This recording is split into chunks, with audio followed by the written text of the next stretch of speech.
double check and see if I can hear myself, then we'll get this started. Double check and see if... Alright, I can hear myself. Hello everyone, Bubble Ninja 720 here, bringing you part 148 of my live stream playthrough for Final Fantasy XIV. Let me go ahead and get untangled right fast. There we go. Cords aplenty. I need to get that under control.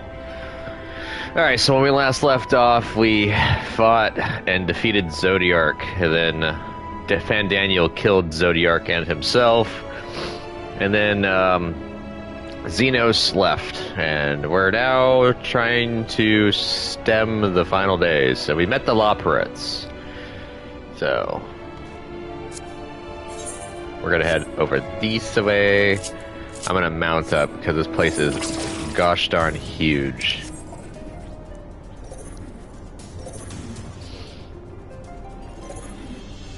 Because if you guys haven't noticed, went through the dialogue, the Loporrits thought that we would still be the size of the Ancients. So that's why these doors are so huge and everything.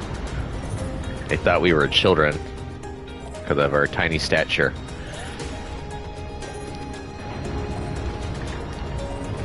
So now we're going to be talking with more Loporrits. The Namming ways.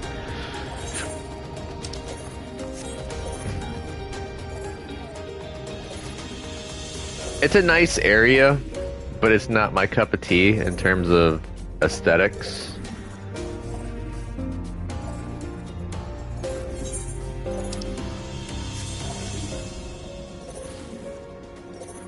I gotta go this way. I gotta be careful of these support drones. I'm also not a fan of this setup. You have to actually hop to get up. Oh, we're going over here.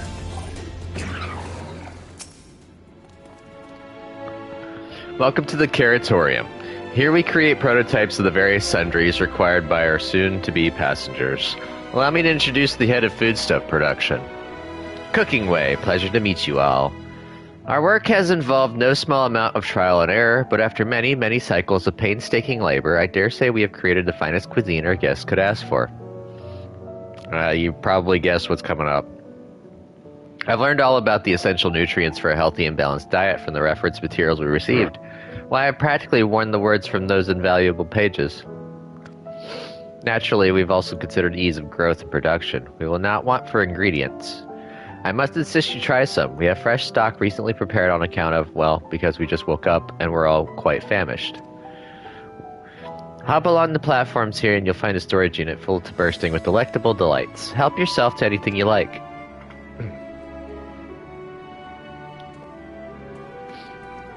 Everyone just walks their own direction.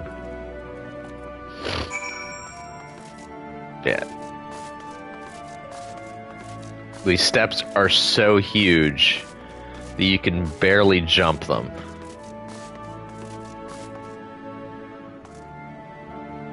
Is that up here? Yeah.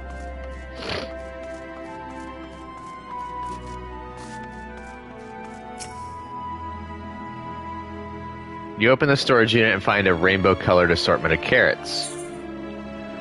Which carrot will you choose? The unassuming orange, the peculiar-looking blue, the vibrant yellow, the ominous crimson, or take a moment during dinner? I'm going to take the ominous crimson. The soft texture and redolent aroma of this crimson creation belie its staggering weight. The excessive length and girth only compound the mystery, leaving you perplexed as to the nature of this carrot. So you wish to eat this carrot? Yes. On second thought, you elect to simply take an obscenely large carrot for now. Due to its bizarre qualities, it would be prudent to ask Cooking Way whether it is safe to eat first.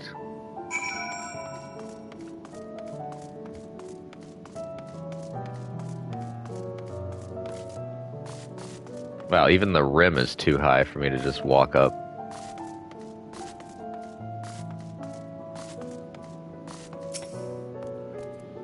So did any of our selections set your mouth to watering?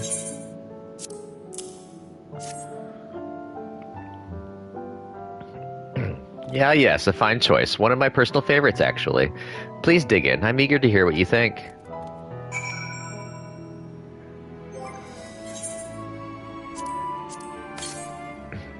With great trepidation, you take a bite out of the carrot. The carrot is oddly tender, but as you begin to chew, a rich aroma fills your nostrils.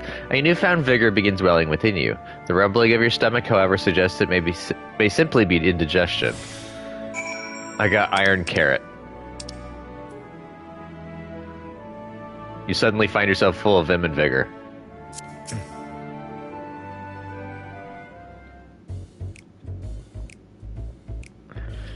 What did you think? Unlike anything you've ever tasted, yes?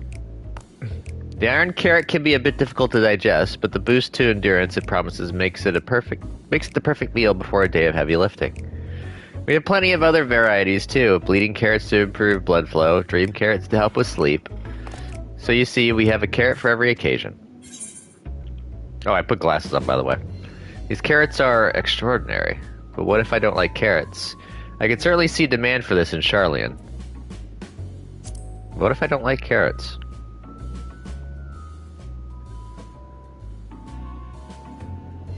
You don't like carrots? Oh, you must mean you don't like them served in this fashion. Worry not, we have pureed version on hand if you haven't the time to chew. I take it you too had a wide assortment of carrots to choose from and not else.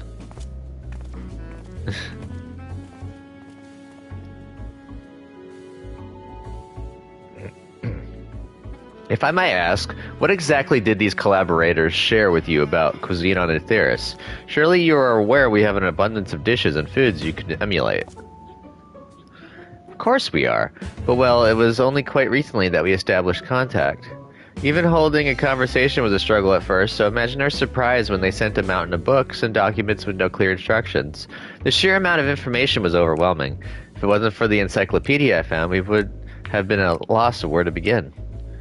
And so we decided rather than divide our resources to prepare a variety of middling and potentially unsatisfying meals, it would be more efficient to devote our efforts to the production of a single perfect food. That's all well and good, but man cannot live on raw carrots alone. Have you considered cooking them? You mean steaming, boiling, roasting, and the like? I suppose we could prepare the carrots in other ways. Is this like a Lord of the Rings potato reference? But our primary concern was efficiency. And what's more efficient than sinking your teeth into a carrot fresh from production? A rather strange approach to take for one named Cooking Way, isn't it? Well, technically speaking, Cooking Way isn't my given name. When first created, we were all named in the old tongue, you know, that otherwise impenetrable parlance of the Watcher speaks. After we received a great tome of words, a dictionary that is, from our collaborators, we learned your language. Adverbs, gerunds, present continuous verb conjugations, just the basics. Then we found the terms related to our given tasks and used them to form new names. Aren't they helpful? No, not really, but it does explain a great deal. Wherefore didst thy kind deem such a change necessary? When the rest of your people arrive, we want to be certain they understand immediately what each of us does. You'd never be able to pronounce our original names anyway. I see. I hope our critiques, such as they are helpful to you. Though if you should decide to preserve flora and fauna from Aetheris as well, you would be able to offer the passengers a more balanced diet. Until such a day, when I pray come sooner than later. It would appear there is naught but carrots on the menu.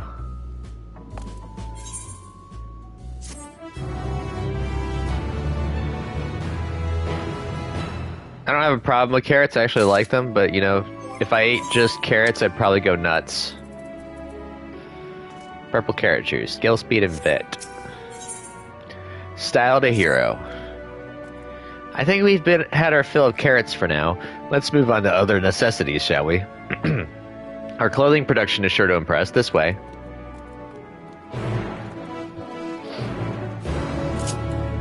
By Cooking Way, I hope you learn to make other foods other than carrots. And especially other than raw carrot.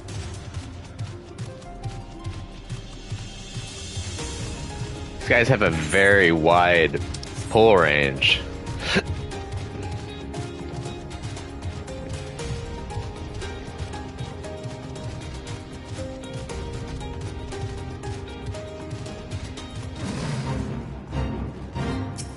Ooh, crab baskets. That's an enemy.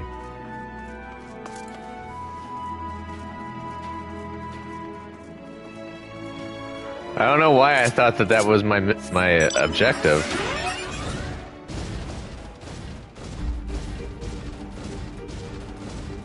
Two more missions and I'll hit 88. Here we are, the apparel production station. We've chosen to employ more traditional methods for this task. Creation magics. Heidelin, in her infinite wisdom, blessed us with the selfsame affinity for magic her people possessed. We have other amazing talents, of course, and I know you're dying to hear about them, but I will regale you with the details another time. That said, we did run into a spot of trouble at first. Our magic alone was not sufficient to see our work done. In the end, we discovered crystallized aether was a wonderful catalyst that could provide us with the extra V's we needed. V's? I don't know. How resourceful. I don't know why my voice went wispy there for a second. The sweet sound of recognition. You will also be impressed to hear we've read all about your habit of changing attire to match your chosen profession. For the sake of efficiency, I presume. This has also been taken into account with our designs. But why take my word for it when you can simply try on our clothes? Make yourselves known to the workers and they will see to the rest. They probably have the clothes way too big. Oh, I gotta go this way.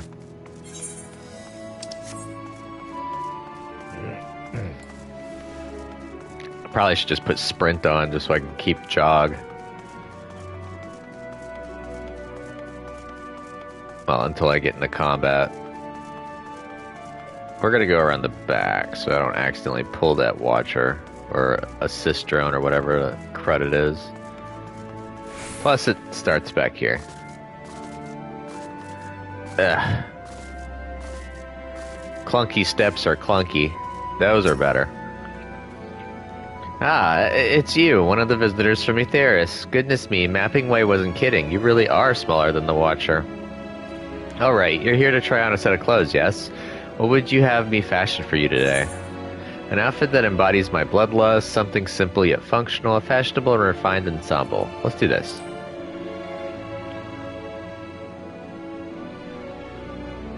Fashionable? Right. This will only take a moment. See how I look. I'm probably gonna look like a loperet. Never mind. I look super basic.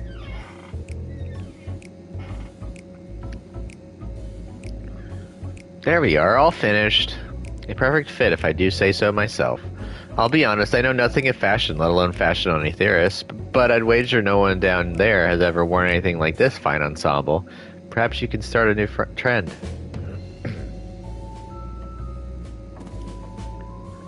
Would you look at that, speechless? And there I thought you may not like it. If you have a mind to try something else, why not speak with my fellow artisans? I'm sure they'd be happy to oblige. You must continue wearing these garments in order to progress. You will change back to your normal garments if you move too far away. Look to your map for the garment change's area of effect. Speak with the restless loperet to restore or prolong the garment change. I have a half an hour for this, guys.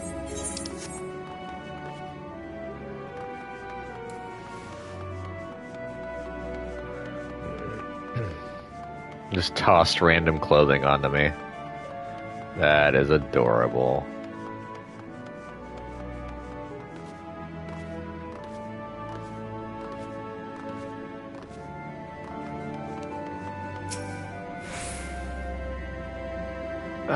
No one said you would be coming. How can I help you? You wish to try my clothes, really? Of course, it would be my honor. Did you have anything in mind? Got anything with a little more flair? I'm looking for clothes with an altogether different design. Surprise me! I think I can handle that. Let's see. This should do.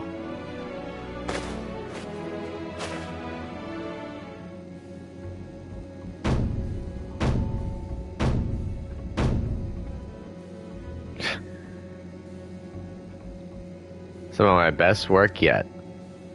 It's a relatively new concept incorporating an idea that's never been tried with clothing before. Fragrance. Can you smell the carrots? Simply divine.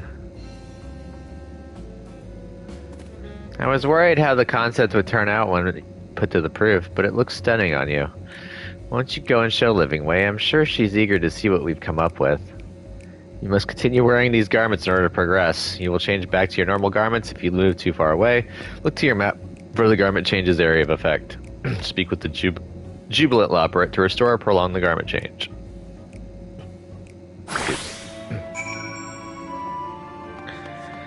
Again, I look doofy, and again, the pink area is where the area of effect will keep.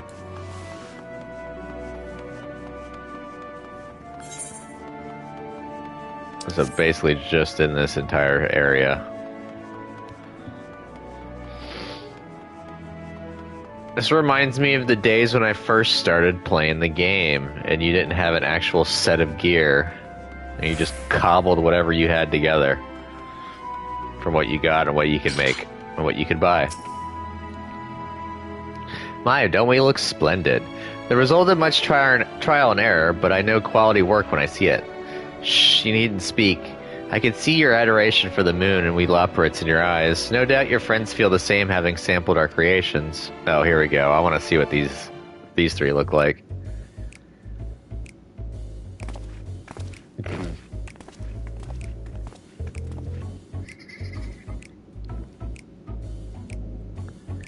Sorry to have kept you waiting. They insisted we sample all of their concepts ere we returned. Verily, it is an ensemble most becoming. I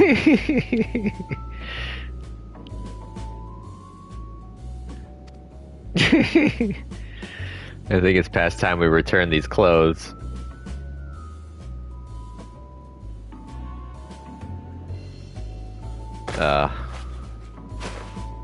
That was adorable. I was so confident our garments would meet with your approval. Whatever are we doing wrong?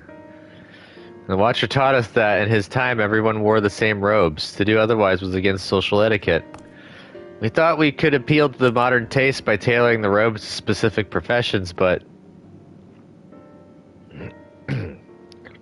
Please, you mustn't be so hard on yourself. Should we resort to evacuating the people of Aetheris, they will most certainly have need of your attire.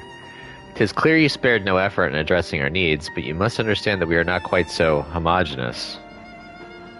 Speaking for myself, what I wear now better suits my tastes, even if it is of inferior make. But there are others whose choices may be influenced by traditions or personal experience. Rather than make assumptions for the whole, you must consider the individual and their potential preferences. I fear we've underestimated the complexity and diversity of your people. Even if we'd memorized every tome we received, I doubt we'd have fared much better. Maybe we're doing you a disservice trying to shower you with our baubles and frippery, thinking it was for your benefit when you'd be better off on your own. There are some who might agree, people who prefer to keep others at arm's length even when they know they shouldn't. As one such former fool, I'd like to ask you a question. This plan to evacuate and escape the final days, did it account for the reflections in the source as well? Not that I'm aware of. We were born of Hyland's love for Aetheris, and the salvation of the people on that star, and that star alone, has ever been our aim. Surely it's better to devote ourselves to saving one world than to divide our efforts across 14 and risk failing them all. I suppose you're right. Living Way, might we have leave to explore Bestway's burrow unattended? You have given us much to think about. Why, certainly. Until later, then.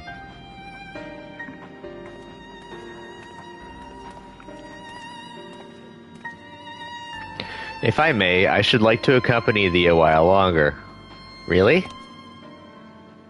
I mean, you're more than welcome to. There was actually something I wish to speak with you about. Let's be off then, shall we?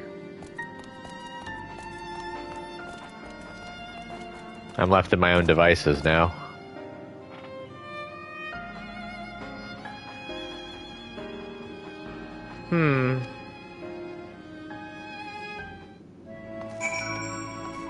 They didn't even point me in the right direction. My apologies. I wasn't trying to spy or anything. Everyone's been talking about the visitors come from Aetheris, and I wanted to see what all the fuss was about. I was excited at first, but now I'm worried. What if the people of Aetheris refuse to come? What if we can't save them? It's clear we've made a mess of things. Oh, but wait, you still haven't visited the domiciles. Once you've seen them, you'll understand how wonderful the moon truly is, I'm sure of it. I'll be waiting for you by the teleporter near the entrance. Oh, and the name's Growing Way, by the way. See you soon.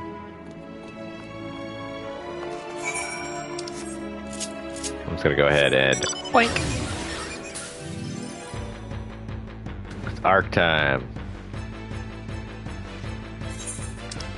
I'm so happy that one of the premium bonuses and pre-order bonuses was an actual transforming mount.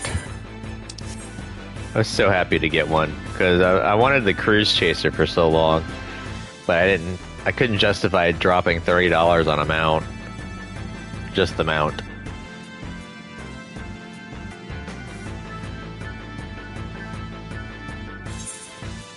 So they gave us a similar one. And it's a Final Fantasy IX boss to boot. Yay. The Cruise Chaser is a raid boss for Gordian, I think. One of those three. It's the Alexander raid. I was trying not to spoil it, but it's old content. I'll probably run through it solo at some point. At least the normal content.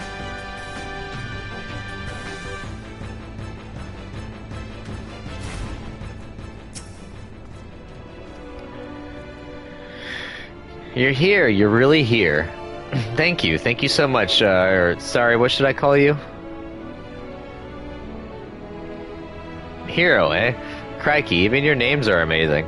Well, Hero, we'll be using this teleporter to enter the residential area. Whenever you're ready. Yes, let's go to the residential area. And they still haven't set this place up. In the teleporter. Oh, I did not expect you to have that type of voice.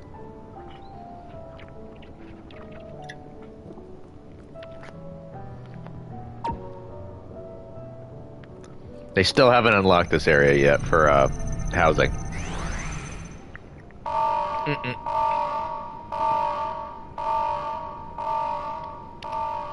Uh-oh. Huh? What happened? Access to living quarters restricted due to reconstruction. Then where is it? Oh no! You just ported me off. To the top.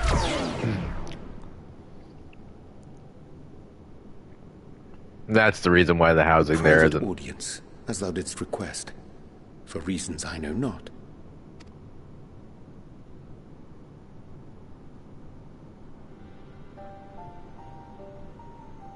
Just a precaution. I'd rather I didn't have to ask the question at all, but I take my responsibilities very, very seriously.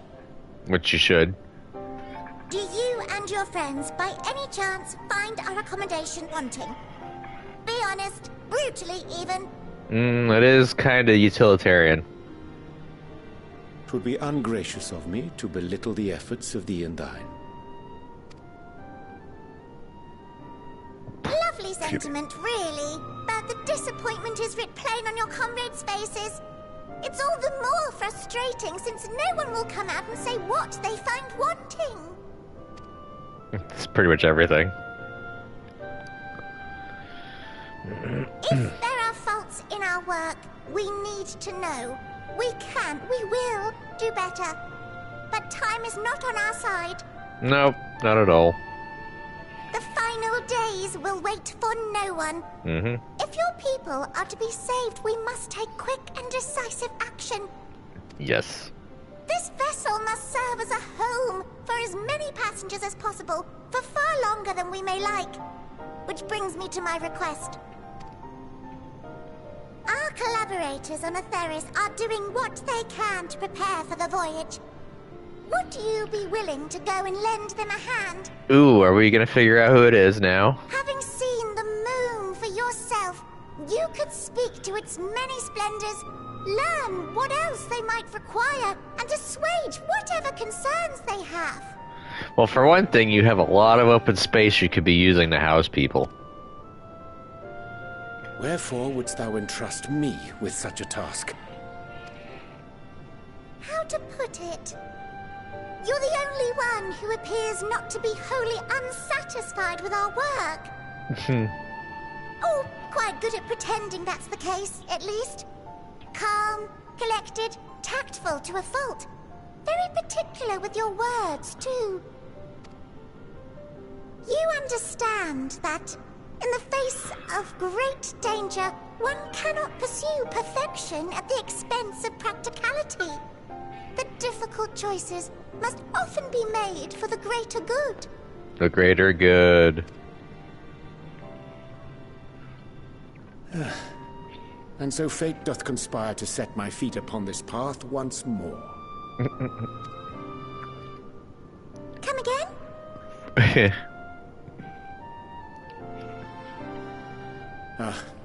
Idle musings. 'Tis no trifle, thou dost ask. Yet full well do I understand the urgency and necessity.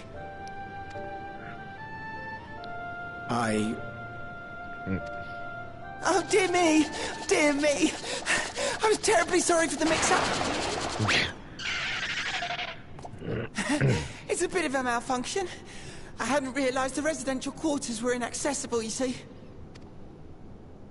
But you're still in one piece. So, all's well that ends well, yes? Won't happen again. I promise.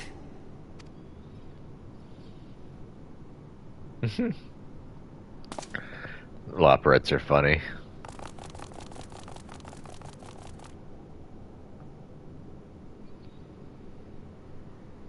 I believe the Loporets are also a beast tribe that you can work with and do dailies for.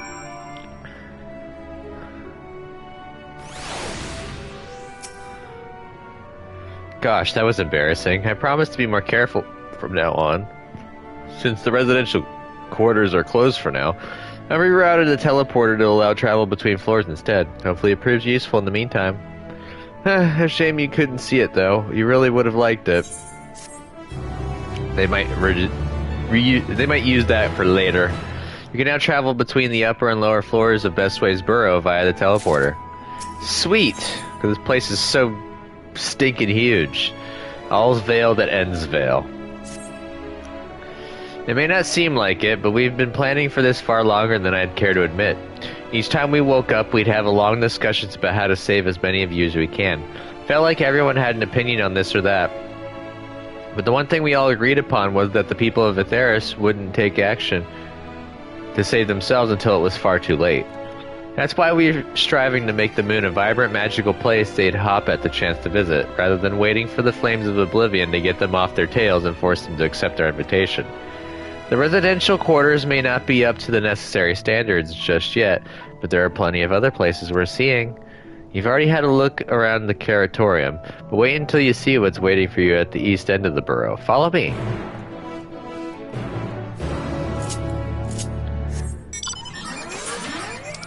Next mission completion gives me a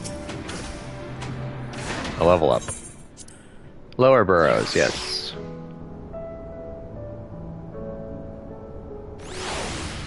Eventually this place gets really, really easy to traverse once you get flying, because, you know, you can fly real fast.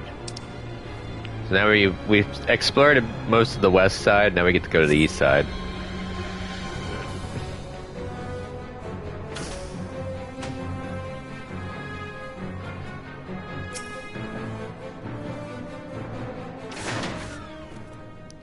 Good, you're here. Through this door is Greatest End's Veil. It was named as such because it's the veil to end all veils, the most beautiful forest you'll ever see. We understand the people of Aetheris enjoy taking leisurely walks through natural spaces and the like, so I'm sure you'll enjoy it. How about we start with a nice stroll to the fountain? This way.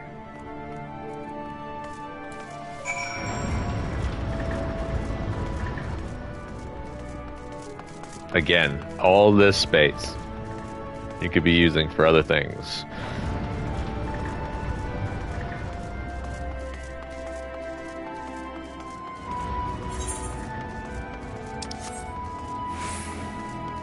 getting free XP.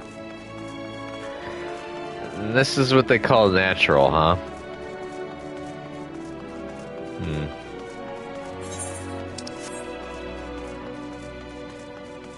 Like, even the grass is tile. I mean, it's interesting. But I know for me it wouldn't be my cup of tea.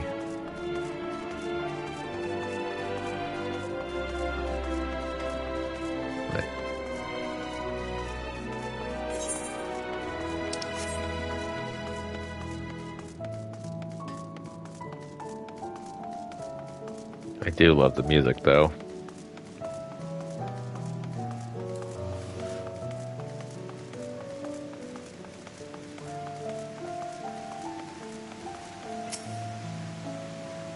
A cleaner, huh? So what did you think of the forest? Isn't it positively pleasant? Simply sublime? I couldn't see the forest or the trees. I didn't see any... Wait, you don't mean those crystals out there? 'Tis as transcendent as burying your face in a chocobo's plumage and taking a good long whiff. I'm gonna go with the middle one. Right you are. Our forest is made of crystals and constructs, dotting the landscape as far as the eye can see. Building this place was a challenge, let me tell you. Since we were born here, we've never seen trees in person before, let alone a forest. The information sent by our collaborators was quite enlightening, but after much deliberation, we decided to use crystalline constructs in place of living trees. And thanks to our atmospheric circulation system, this place produces air as clean as that you'd find in a forest on Aetheris. The fountain here behind us, powered by the rather large crystal adorning its top, plays a vital role in supplying us with fresh water. Much time and effort was spent making it the most spherical of spheres, and I dare say the unparalleled roundness speaks for itself. I enjoy nothing more than a nice long stretch and a spot of relaxation whenever I come up here. You look like you could do with the stretch yourself. So that is the crystal that makes the water. I have to now emote stretch to him. Did I find it?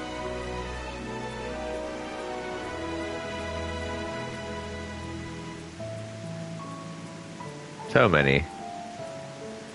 So there it is. Yeah, photograph's a new one. That's the spirit. I feel more relaxed simply watching you. A sight worth the many years spent building this place. If it's not too much to ask, it's always been a dream of mine to take a walk through this forest with someone from Aetheris. Could we maybe? Yeah, sure.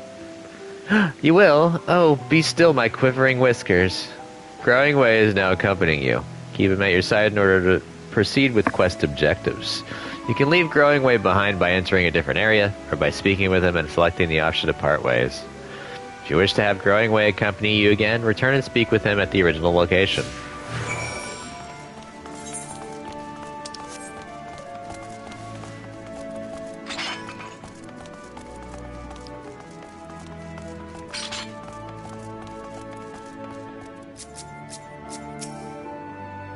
I was thinking, Hero, that I could be more helpful to you by teaching you a little about the moon and what it is we do. When we were first created, the moon's sole purpose was to hold Zodiark, and there was absolutely nothing to be found here.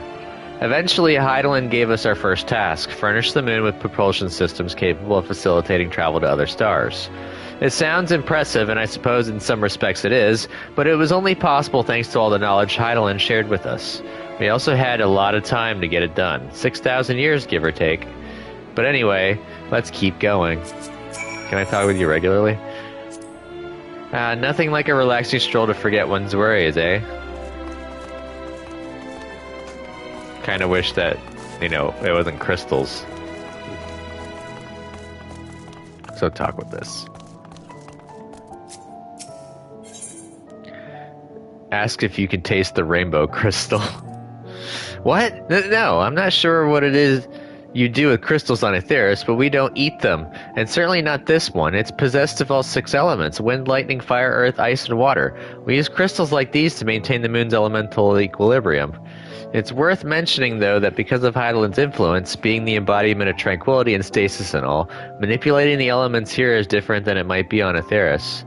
A conjuring of fire would sooner dry your clothes than singe them, for example.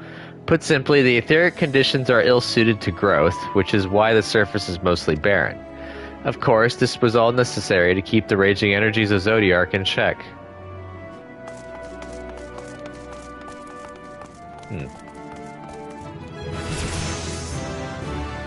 Well, I'll take that. Enhanced Onslaught? Yay, I got another charge attack. This may come as a surprise, but we didn't begin building the habitable areas until after the propulsion systems were ready. Considering how long it took, I wish we'd started sooner. Who would have thought we'd need our 4,000 years to make all this? It certainly wasn't work you dare to rush, either.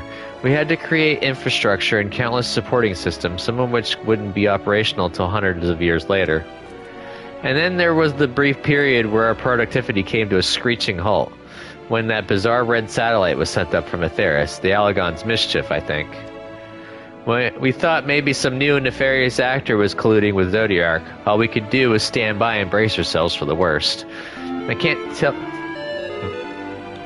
tell you how relieved we were when Heidelin informed us of its destruction. Oh yes, there was much joyous humming that day. That was a calamity.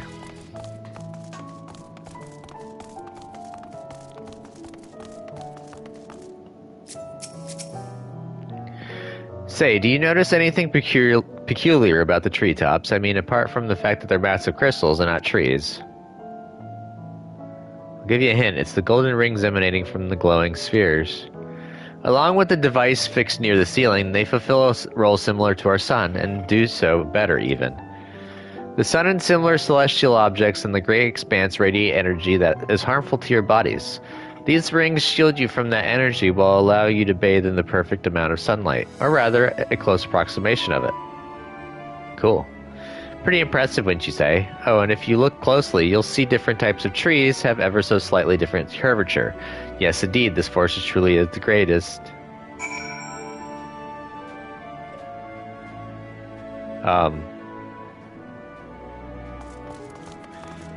Yeah, okay. There are some aspects that are cool, like the safe sunlight and some other things. Endless water is nice too. There was something else I wanted to tell you about. Oh right. The propulsion system and habitat facilities were completed around 2,000 years ago, and with that, the most important features were fit for purpose. Which was all well and good, except we still knew absolutely nothing about the present-day people of Aetheris. Why not go and visit Aetheris yourself, you might ask? Strictly forbidden. Were our technology or knowledge of the moon's true purpose exploited for evil ends, the results could be disastrous. Then there were a few more rejoinings, and it became increasingly difficult to converse with Heidelin. Fearful we might lose the ability to communicate with her altogether, we beseeched her to find people on Aetheris we could trust to help. We were quite fortunate everything worked out as it did. If you guys haven't put 2 and 2 together to make 4 yet, I'm not telling you until it becomes made apparently aware. Until they literally talk about it.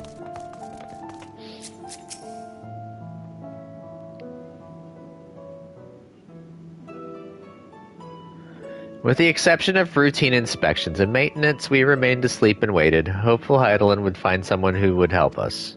Eventually she did, and though her power was waning, we were able to speak to them directly for a short while. We shared with them everything we could, including our knowledge of the heavens and a means to travel here to the moon. They certainly didn't waste any time with what we taught them. No more than a few years after that, our collaborators found a means to convey messages and supplies to us from down below. With all the letters, books, and other resources they sent, we learned enough to start making more meaningful changes to the moon. And now you're here, hopefully enjoying yourself as much as I am. I knew you would like Greatest Ensvale, I knew it. What was that, was that Billy and Mandy where, like, the town was named Ensville or something like that? Because, you know, Grimm was there. I gotta put them, there we go. I gotta get a little more comfortable. Alrighty. Thank you again for coming here, by the way. I knew it was just a walk through the forest, but it meant a lot to me. There you are. I take it you've already received the grand tour. Shame we missed it. Growing Way, I've been looking all over for you.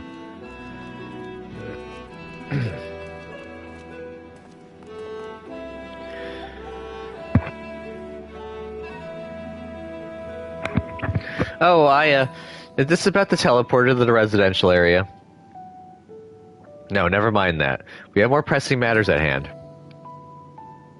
I'll be calling an emergency meeting shortly, and your attendance is required. Really? I can't imagine why you'd need me there, but if you insist... We won't be away long, so you all are more than welcome to continue looking about the burrow. Now come along, Growing Way.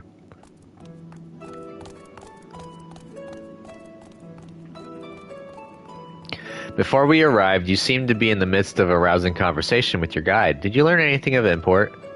Quite a bit.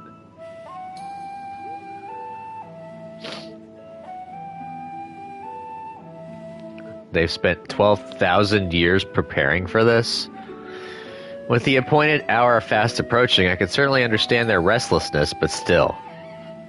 It remains to be seen if the people can be persuaded to evacuate when there are yet no signs of the final days. What's more, the technology of this place defies imagination. I doubt there are many who would readily come to terms with living in such surroundings. Whoever these collaborators are, unless they are possessed of the world's most charming personalities or a means to forcibly evacuate people, they will meet with a great deal of resistance. Indeed, even if faced with annihilation, the decision to forsake all one knows cannot be made lightly.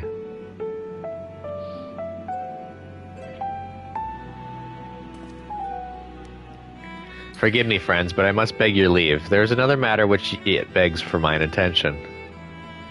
Of course, we can accompany you if you'd like. Nay, that will not be necessary, if you will excuse me.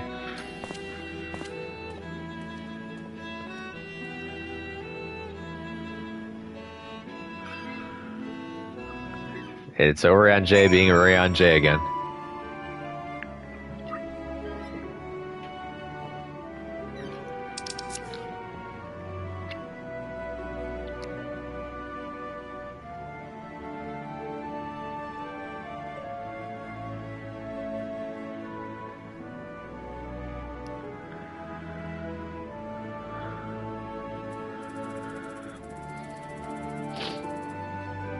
I was trying to see what someone had said.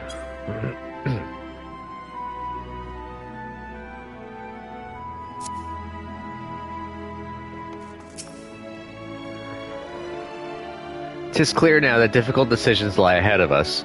Preparation for the evacuation of Aetheris is indeed crucial, but I am not yet willing to forsake our world and its reflections, and I trust I am not alone in my reticence. Yay, XP. Back to old tricks. Did Orion J seem strange to you? More so than usual, I mean. I know he has a penchant for keeping his own counsel, but I'd be lying if I said I wasn't worried. Would you go and see if he's alright? Yashtol and I will remain here and see what else we can learn about the final days. If you hurry, perhaps you can catch up to him.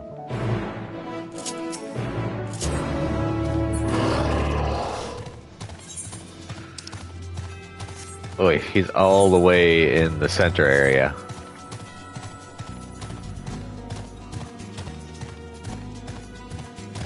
They look like giant robotic carrots.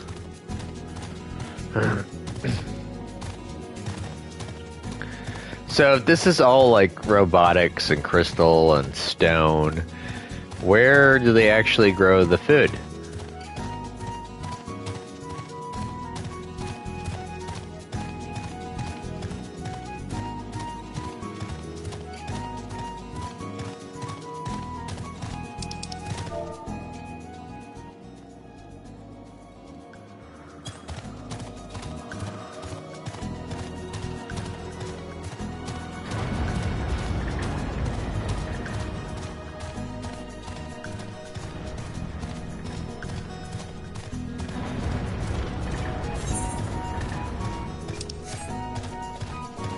thank God I don't have to go up.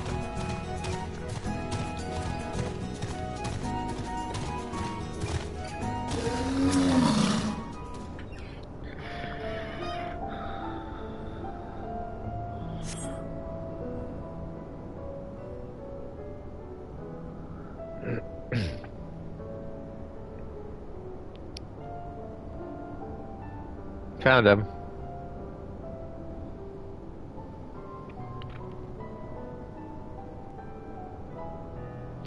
Urion J appears to be heading towards the entrance to Bestway's Burrow.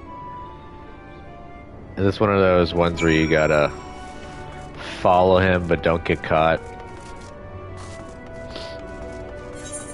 I guess not.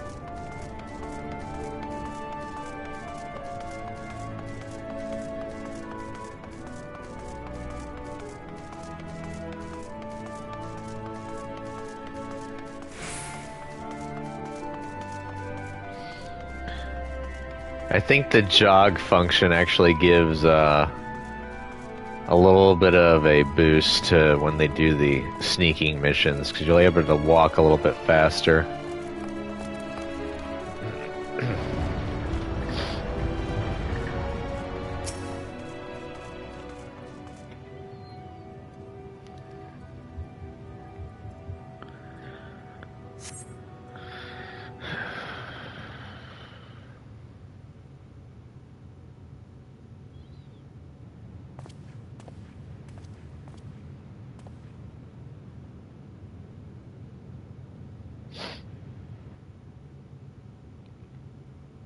Urianger ventures off into Mare Lamentorum for reasons unknown. You must tread carefully, else he might sense your presence. Yep. This is one of those moments where I gotta be sneaky snacky. Follow Urianger from a safe distance. The objective will end in failure if you are noticed or if you fall too far behind. Should you fail to complete your objective, you may try again by returning to the designated location.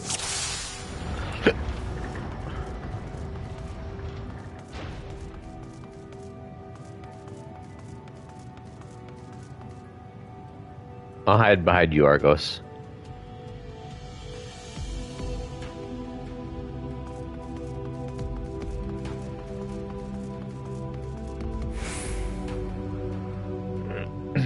He's gonna turn before I get to that. Yep, knew it.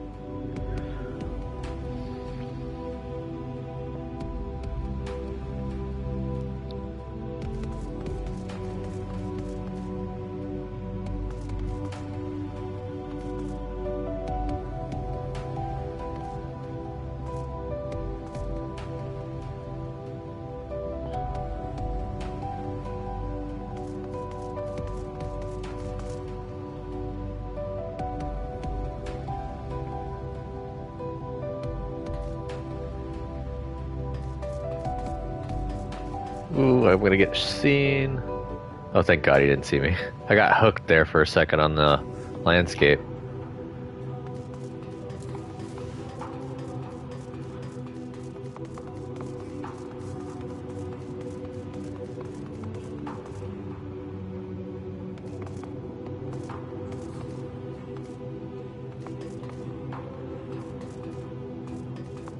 Ah.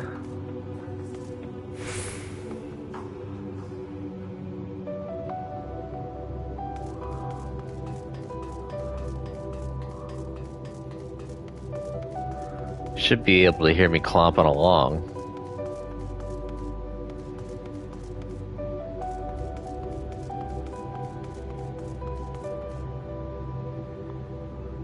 Did it.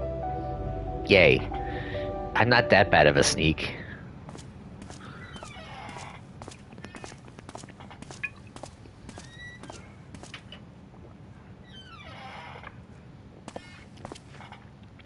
Thine arrival is timely as ever.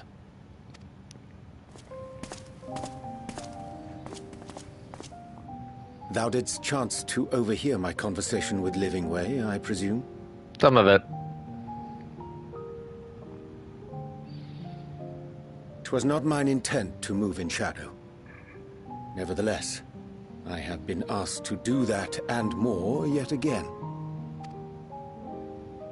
Is it so plain that these strangers could intuit it at a glance? My capacity for silence and secrecy and duplicity?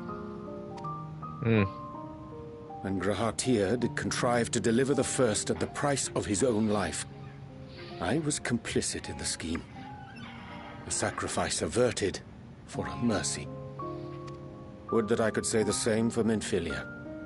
One life for one world. And by that bloody bargain brokered by my hand were the scions robbed of a dear comrade and Flamine, her beloved daughter.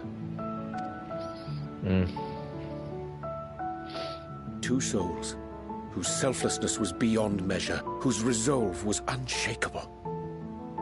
They would not be moved even had I thought to protest. But protest I did not. Far from it. I pushed them forward.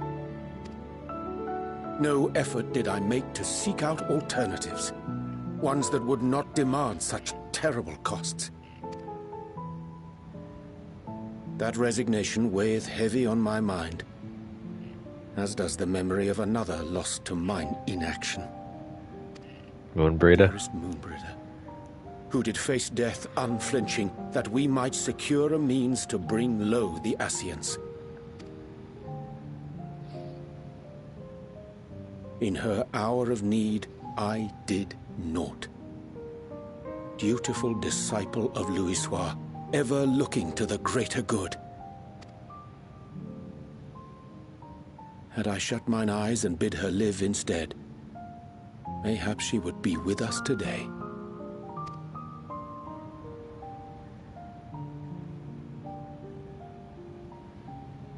Selfish wants, born of everlasting regrets. Most days I put them from my mind, but could think of naught else when asked to swallow the same bitter draught. Subterfuge and sacrifice. Mayhap the right moral choice, but one I regard with great trepidation.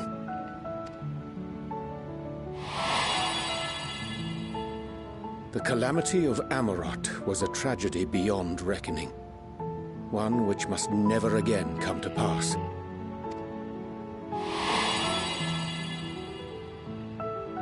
Thus must we struggle, haunted by ghosts of those we have lost, clinging to those we pray we can yet save. But what of those we cannot? How do we make peace with the dreadful algebra of necessity? Sometimes there's no right answer.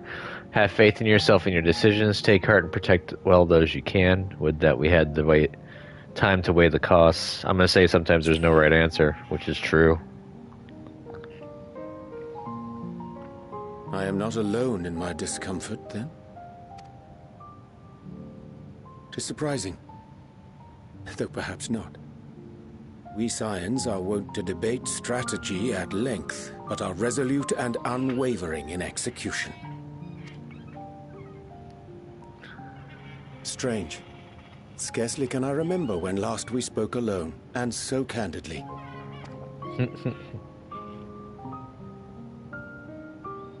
I thank thee. For all my supposed skill with words, I find it difficult to express such private thoughts. As for the Loporrit's proposition, I will take time and consider how to respond.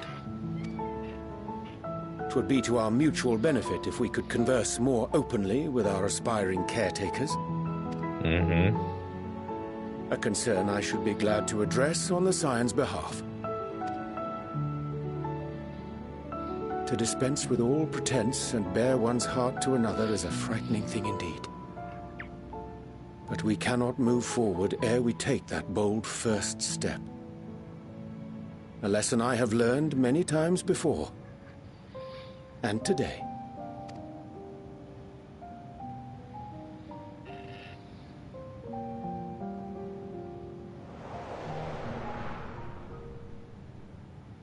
What are they saying? Curse these ears! I've heard bugger all! No matter. We've got our plans.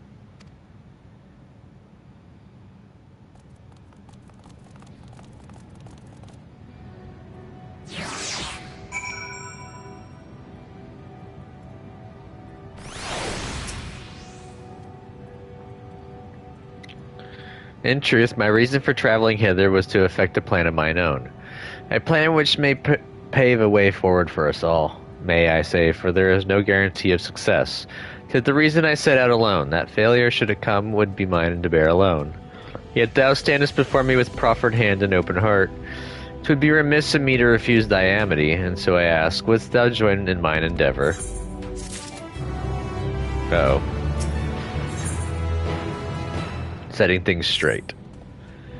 I thank thee for accompanying me. 'Tis a simple plan in truth. We shall not be long away from Bestways Burrow. Difficult decisions must needs be made in the coming days, but I nevertheless believe we are all of one mind in our desire to save the people of Aetheris. To make clear our resolve to the Loperates, I would offer them a gift, but its making doth require a most singular ingredient.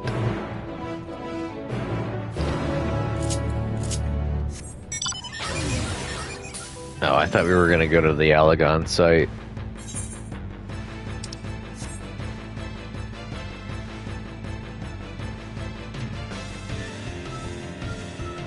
Are we getting shrooms? Ah, an abundance of spongeoy. Excellent. I chanced to spy this aggregation when crossing Zodiark's erstwhile prison. Using a spell taught to me by the new Mu, I believe these shall suffice for the gift I would fashion. The magic requireth considerable concentration, however. Might I prevail upon thee to stand watch whilst I perform the incantation? Urianger is wholly absorbed in weaving his enchantment. Until his work is complete, he will need to be kept safe from harm.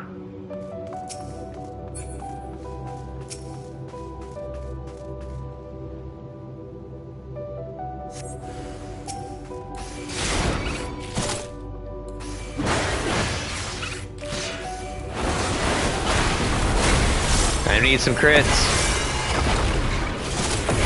Wrecked him. Oh, not done yet.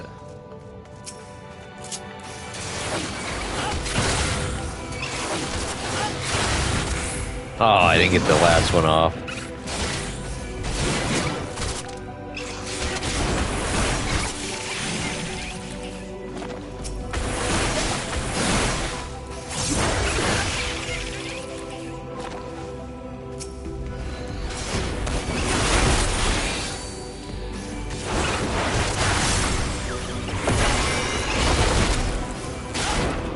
Haha. Is that all of them? Sweet. Oh, I guess I gotta stand it over here again. Anything else gonna pop up? Surveying the nearby area, you see no sign of potential threats. This would be a good opportunity to see how Urianger is faring.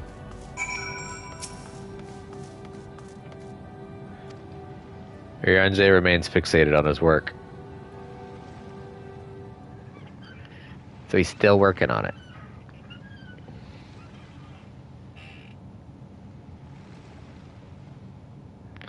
There, 'tis done. A magic ink, every ounce as efficacious as that crafted by the new Mu. Rare is the occasion I would conjure mine own, but is nevertheless a most useful skill. The resulting product is admittedly possessed of no preternatural properties, but its hue is one of mine own choosing, which I pray the Loperates will appreciate. Hero, Urianger, oh thank goodness, I thought you had been eaten, or had perhaps fallen into a crater.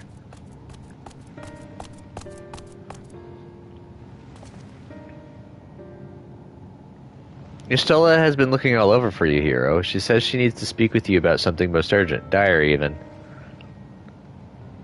So she was also quite clear that she wishes to speak with Hero alone, which means I'm afraid you must stay behind, Urianger. But worry not, it just so happens we need your help with an errand, delivering a package from the Watcher's Palace to Bestways Burrow. It's quite large and heavy, perhaps even too heavy for we poor Loperates, and we would be ever so grateful if you would lend us a hand. Well, I suppose I should be going then. How about an extra pair of hands before I go and meet with Y'shtola? That's convenient, suspiciously convenient.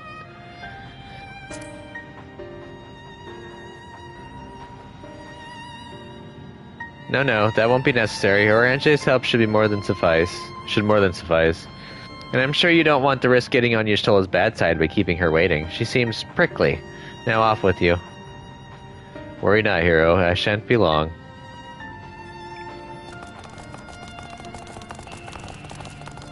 Convenience.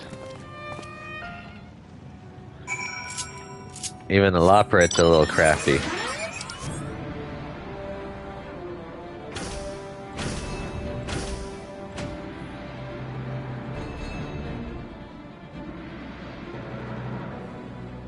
Where's the planet at?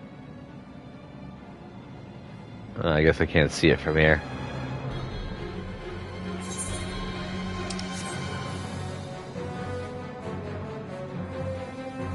Alright, so how do I get down?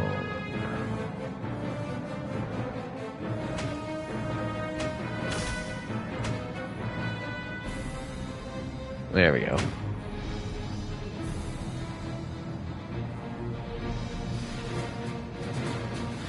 I really need to get these aether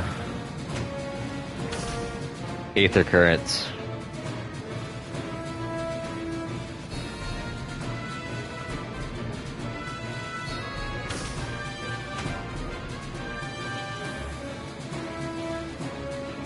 It took me forever to get the Garlemald ones back on my main, just because I didn't feel like doing them constantly.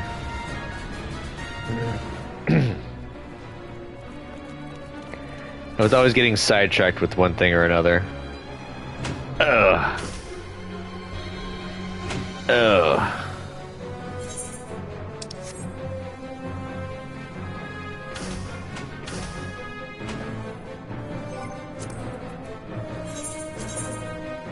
Aww.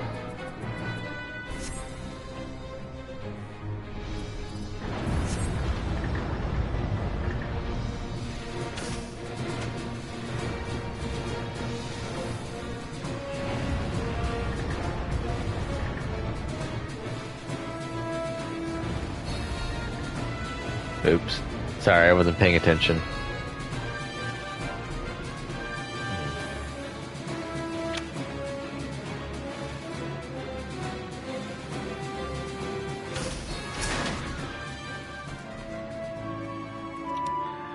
Oh, hero, we thought you would be away for far longer. A dire emergency? I said no such thing. But as you are here, I could use your assistance with one small matter. Running Way, a companion of Growing Ways, apparently has much to tell us on the final days. The problem, however, is that he is determined to live up to his name, refusing to stay still long enough for us to hold a conversation. Is there any way he'd like to stop and rest, or perhaps there's a way to slow him down? What's the rush? I was thinking we should wait here, maybe enjoy a cold mug of carrot juice, and... No? Well, if it's really that important.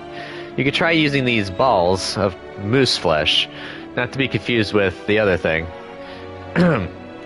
Running Way's other notable feature is his incessant chatter, so you'll have no trouble finding him in a crowd, and when you do, try lobbing your balls at him. Crude, but if it proves effective. He was here in Greatest Endsvale when last I saw him. Let us split up and find him.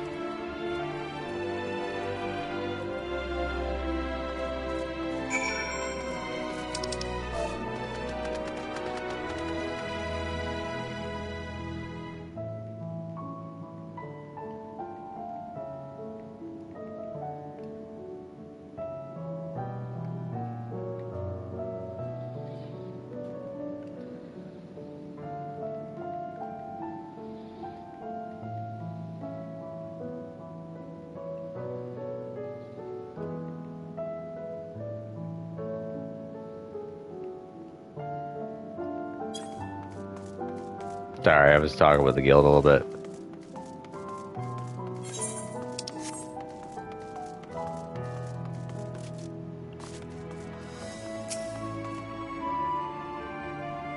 Search your surroundings for Running Way. You may move the camera as well as zoom in and out. Target Running Way and throw moose balls with R2/X.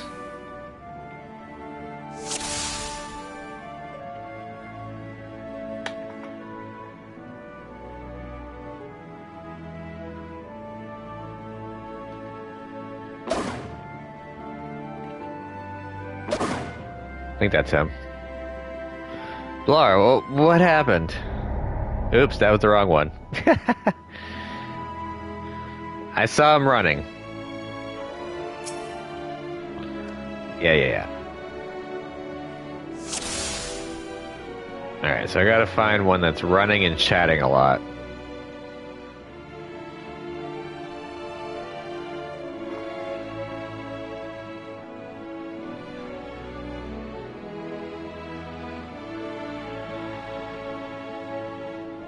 Might be this one.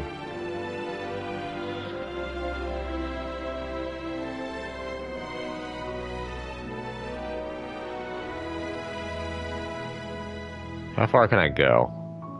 Okay, so I can go this far. So it's not that one.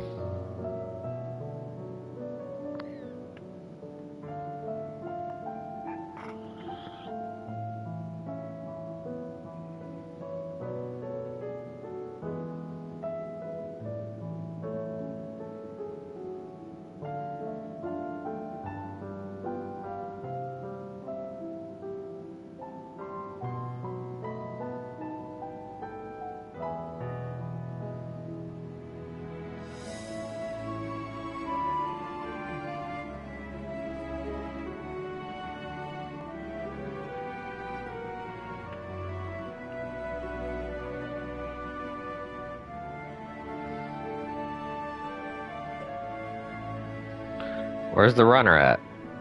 Where'd they go?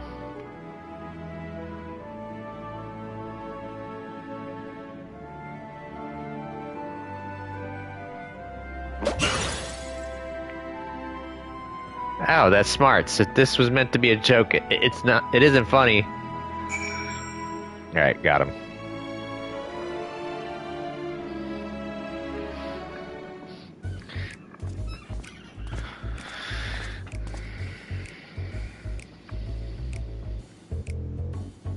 Yes, I'm running away. Do you mind explaining why you hit me in the face with your balls of moose flesh?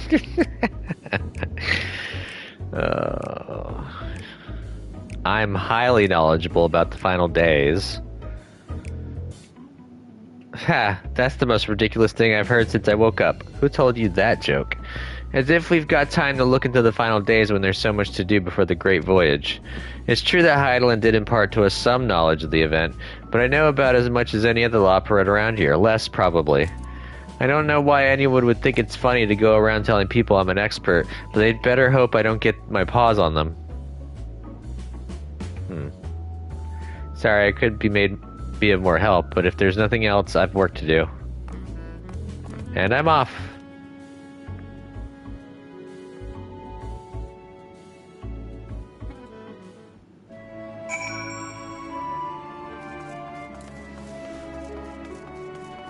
Avoid the caretaker.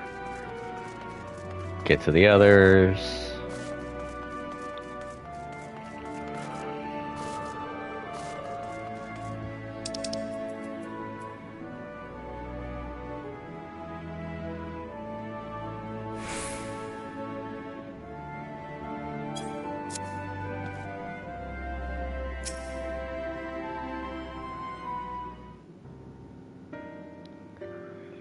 I could find neither hide nor hair of him. How did you fare? I found him, but he's not what we thought he was. So he knows no more than the others. Care to explain yourself, Growing Way? Well, you see, I misremembered. Yes, that's it. I misremembered. Terribly sorry about that. I'm afraid I'm drawing a blank, though. Try as I might, I can't remember who I was thinking of. On an unrelated note, what of Orion J? I assume you spoke with him earlier, but did he say when he'll be returning? On his way to the Watcher's Palace with Living Way. Between Growing Way's sudden lapse of memory and our lack of other leads, maybe our time would be better spent lending Orion J a hand. What? Now hold on a moment. It's all coming back to me. Yes, I remember. The information you're looking for is in the archives. Yes, that's where you'll find all sorts of useful knowledge, including the pertaining to the final days. They're trying to keep us separated. It's a very thinly veiled attempt, too. Heart of the matter. Oh, what to do, what to do. I promised Living Way I would help, but... No, I promised I'd help, so that's what I'll do. The archives are on the second floor of the main plaza, the eastern wing. Follow me.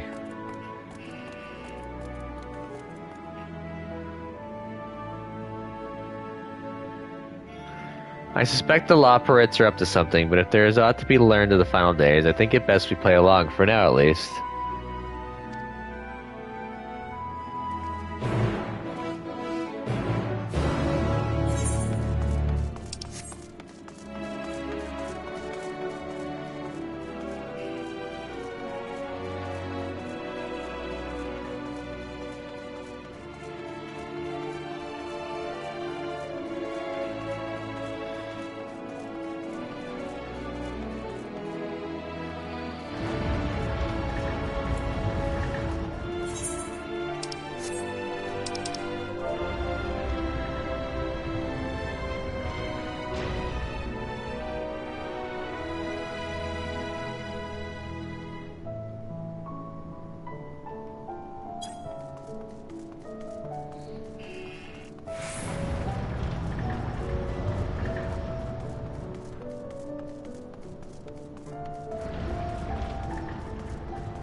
We are going up.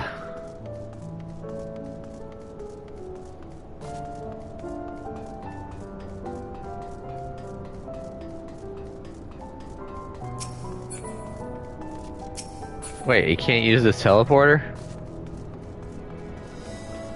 Lame.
The archives are right through this door, but it seems to be locked.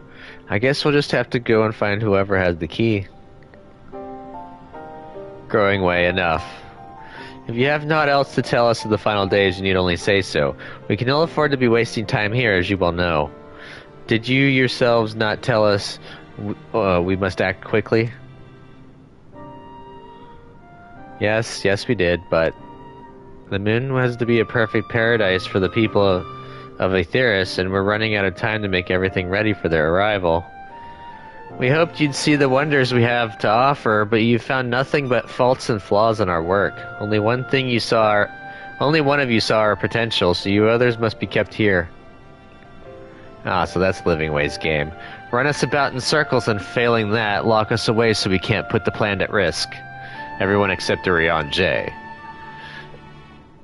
He understands what is at stake. What must be done? I fear you've misjudged us, Growing Way. Never have we decried the notion of using the moon as a means of escape. That said, my heart breaks at the thought of abandoning Aetheris and her reflections to their doom. If there is a way to avert the final days, I wish to find it. We all do.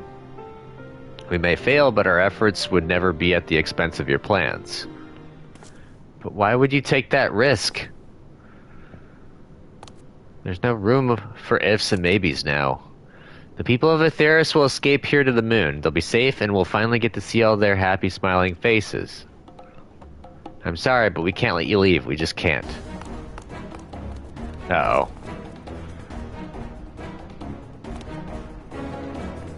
Do what you must, but try not to hurt them. I'll be back in a moment. Don't do anything rash while I'm gone.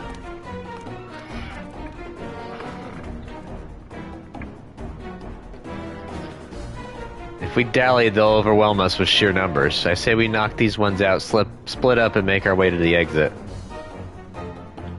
Agreed. Let us reconvene where Argos awaits outside.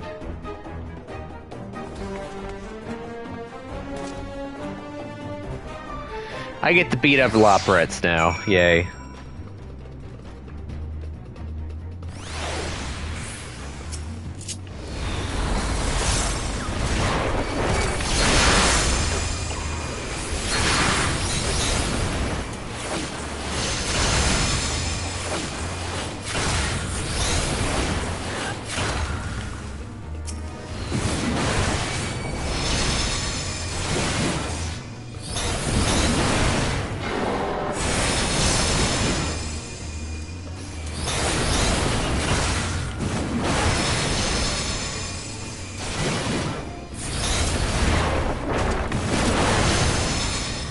Haha.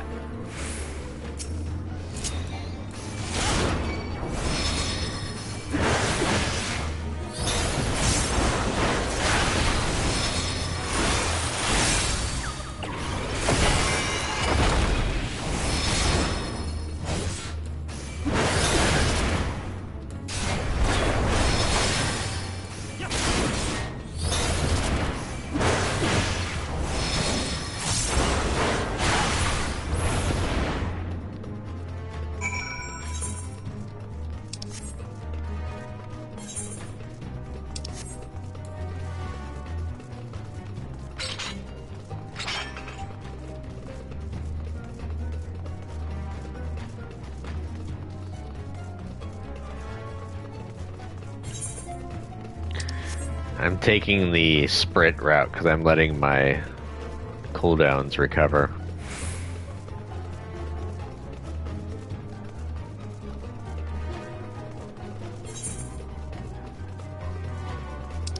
Like most of the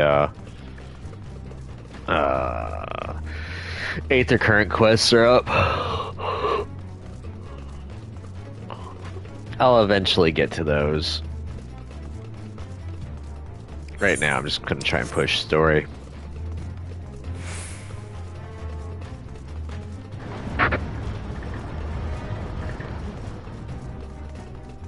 They didn't feel that combat going off? Guess not.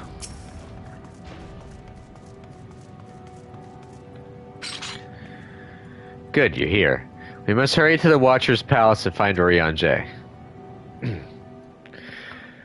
Andale.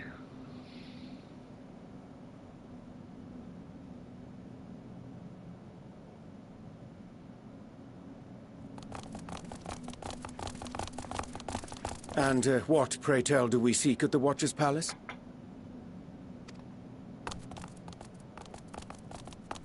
Oh, come off it, friend. You know full well why we're here. The time has come for you to return to Aetheris and help your brethren prepare for their journey here and beyond. Forgive me, Living Way, but I cannot in good conscience proceed with this plan. Huh? But what about the final days? The death and the doom? Oh, we have to hurry before it's too late.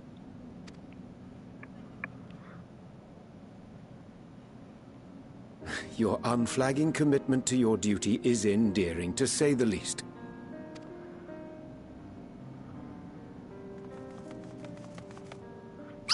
Oh, bugger!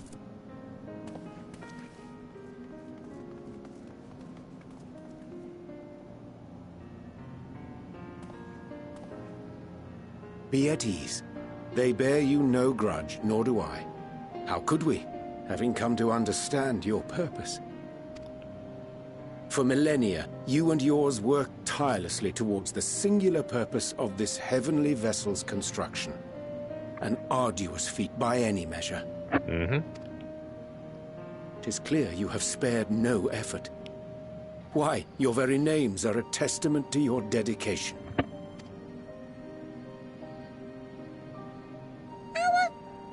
Our names? I'm not sure I understand what you're getting at. Names are an expression of the self, a declaration of one's hopes and aspirations.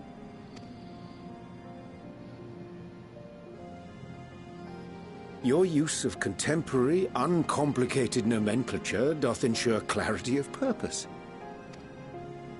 There can be no doubt that your love for the people of Aetheris is boundless and pure.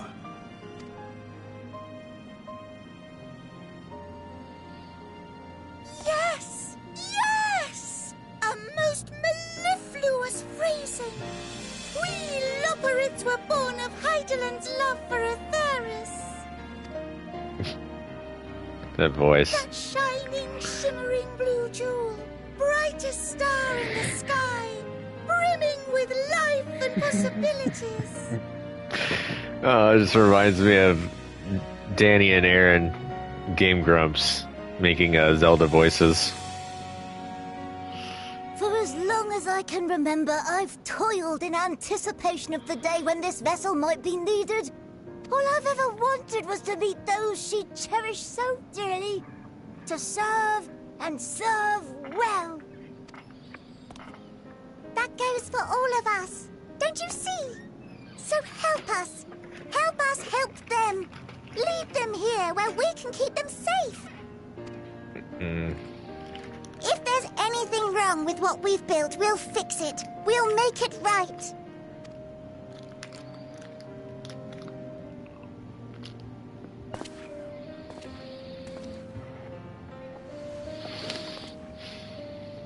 Your works want not for repair.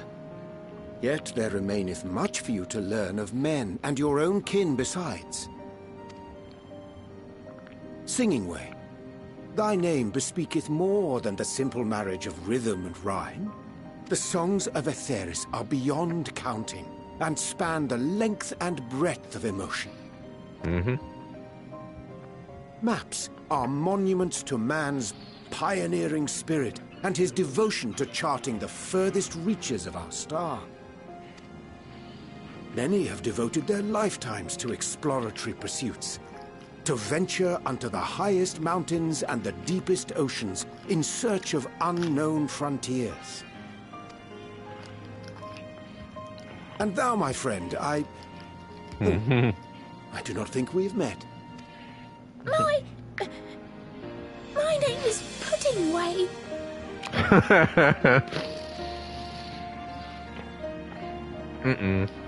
Pudding Way?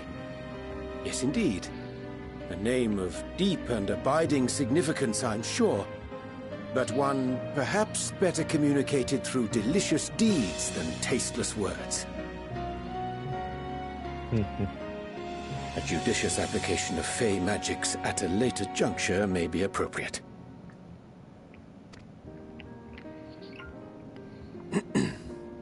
And Living Way.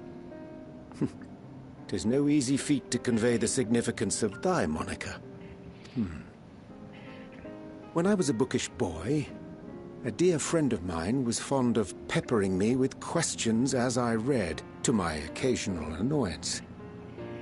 One day, I posed to her a question of mine own. What doth it mean to live? After much contemplation, she proffered this answer. The anticipation of a half-read story's conclusion. The hope today's mistake may serve as tomorrow's lesson. The wish that a new acquaintance may one day call thee friend.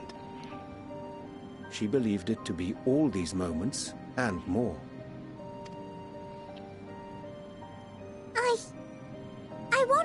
understand, but... I, too, still labor to find mine own answer.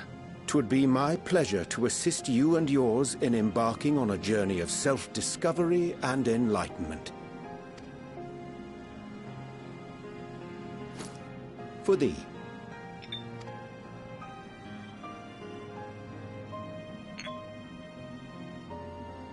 Ink as blue as the waters of Aetheris.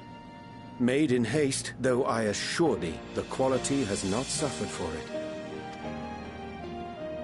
The people need not be persuaded by honeyed words. Nay, I have faith they shall do what is right in due course. Until they do, I beg your patience, friends. And with that ink, let us fill the empty pages of Livingway's compendium. An open exchange of ideas will surely afford you all a better understanding of modern man, and with it, ideas for improvements and renovations. But more importantly, it shall empower us to together find a way forward.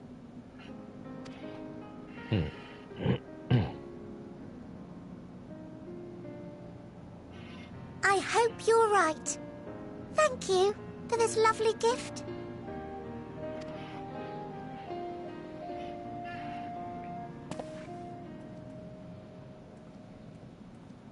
There you have it. I shall remain with the Loporrits to ensure that all is in order. Though we must needs prepare for every eventuality, you would all agree that the evacuation of our star is a last resort. To accept failure is to accept the demise not only of our star, but that of Reen's, of all reflections, and the souls that call them home. Which is why I have every faith that you shall fight to the last, that such drastic measures may prove unnecessary. Should the worst come to the worst, and I pray deeply that it won't, I'll take comfort in knowing preparations were made under your watchful eye. Aye, thou mayest be assured that if calamity cometh, not a soul will be left behind, if being the operative term.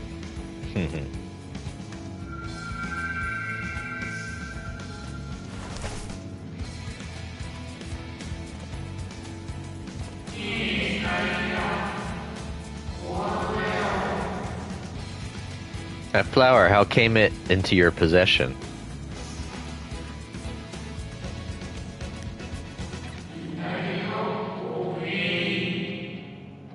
How very like her.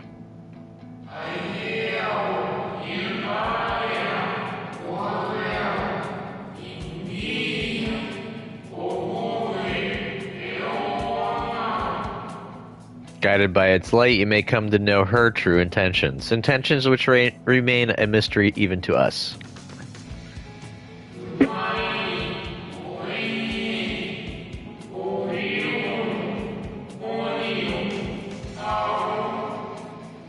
In our time, we called it Elpis. You would do well to remember the name.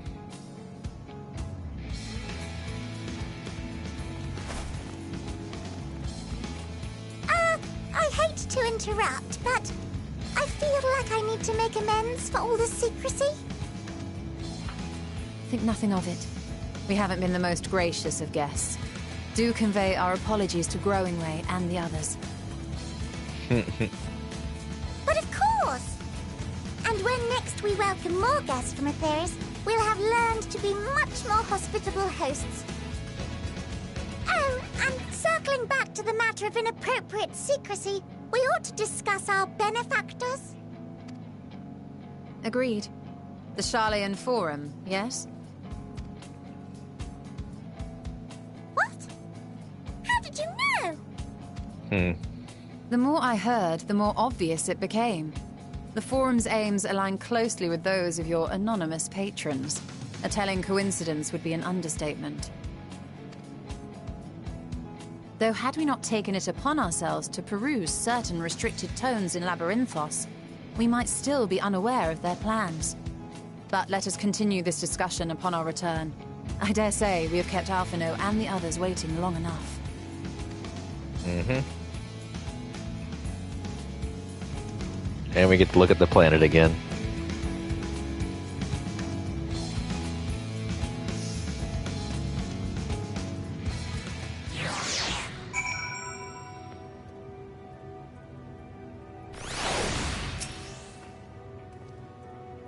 "'Twas a relief to see Livingway was pleased with my gift of ink. To serve and serve well, though their knowledge may be lacking, their boundless love is a blessing without peer. It will be no easy task to prepare them for what must needs be done, but gladly do I embrace this duty, even if it doth necessitate that we part ways for a time. Forgive me my absence, but I have the utmost faith in you, and all our fellow scions. When next I return to Aetheris, I pray I find you all in good health and good spirits."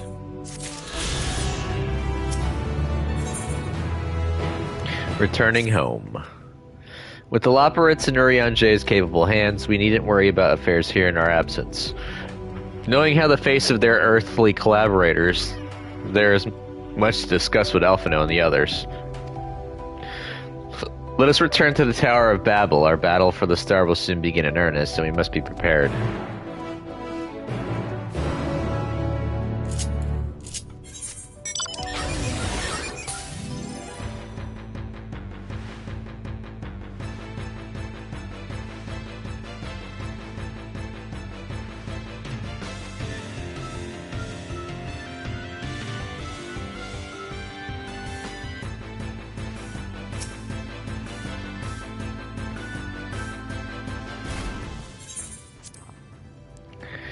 Time to go back.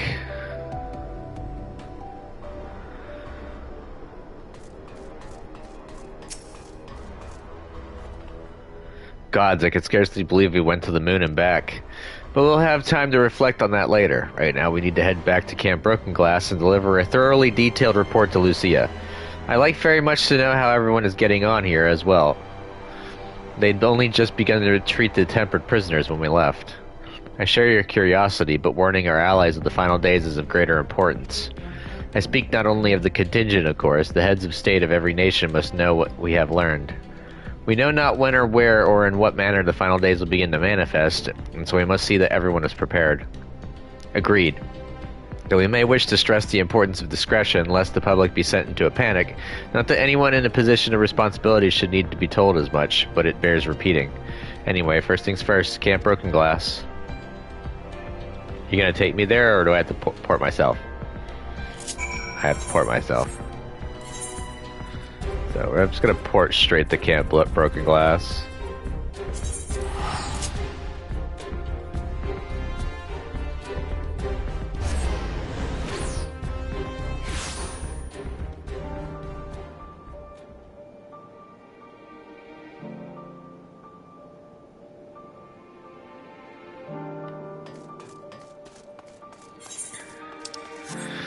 I'm going to pick up a lot of these missions and do them.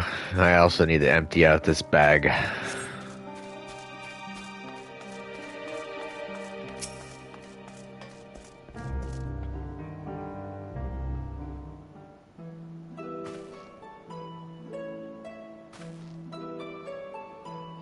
It's good to see you all again. No worse for your lunar adventure, I hope. I got a lot of stuff to talk about. We've done what we can for now, and believe me, we intend to tell you all about it. But before we do, might you tell us what's become of Garlemald in our absence? We succeeded in subduing the tempered inside the Tower of Babel. We took many alive, but combined with those who were already in our custody, the number requiring care has grown exponentially. The inclement conditions here have made it difficult, if not impossible, to treat them all here, and so we have petitioned the aid of the allied nations. Some are understandably hesitant to proffer assistance, particularly those that were but recently subject to imperial occupation. That said, several others have agreed to grant them refuge for treatment. With the assistance of your fellow scions, we endeavored to see them safely transported and subsequently cured of their tempering. Will all the tempered be relocated? Not all, no. We have sufficient shelter to attend to those whose treatment has begun, and enough healers have volunteered to remain until their patients have recovered. Euless is one such patient, though he is not yet fit to receive visitors. Truth be told, it was a miracle he and those in his company were not harmed in the chaos. If not for Alphino and Alisae's timely assistance, I dare say none of them would be with us today.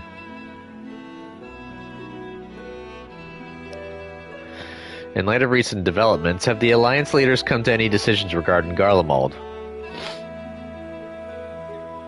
Given the tremendous ramifications of what has happened here, it will take time to determine what must be done. In the meantime, we intend to work with the Eastern Alliance to keep a close watch over the provinces. We have other news to share. Shortly after Anima was defeated, we received reports that each and every tower has vanished. For our mercy, the process was apparently not quite as violent as that you experienced in Thavnair. Those who were trapped within them have been rescued and are receiving treatment. To hasten this endeavor, the beast tribes have received instruction in the magics needed to cure tempering. Master Matoya is no doubt thrilled the Mother Porksy affords her so many visitors. Yes, we are grateful for her ongoing efforts, as well as those of our comrades near and far. As for the contingent, several of our members have been granted leave to return to their homelands after the transfer of Tempered has been completed. Lucy and I will remain, along with a small force to continue offering aid to those here in Garlemald. The Empire may be no more, but there are yet those who call these lands home. I believe that accounts for recent events here, so what of the moon and the Telophoroi? Well, the Telophoroi are pretty much Dunyan rings, but we got the final days to look forward to now.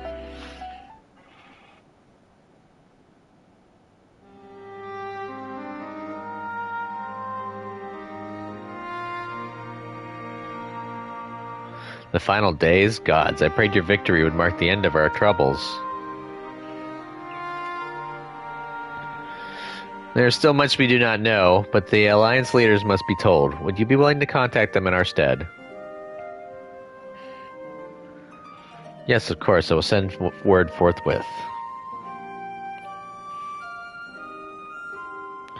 We'll also release your fellow Scions from their present duties, that they may return to Sharlayan.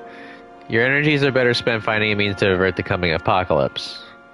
Speaking of your fellow Scions, you will be happy to hear that Mistress Kryl, though still on the mend, has been moved to the Baldessian Annex and given into Tatru's care. Thank you. I look forward to seeing them both upon our return. Let us be on our way, then.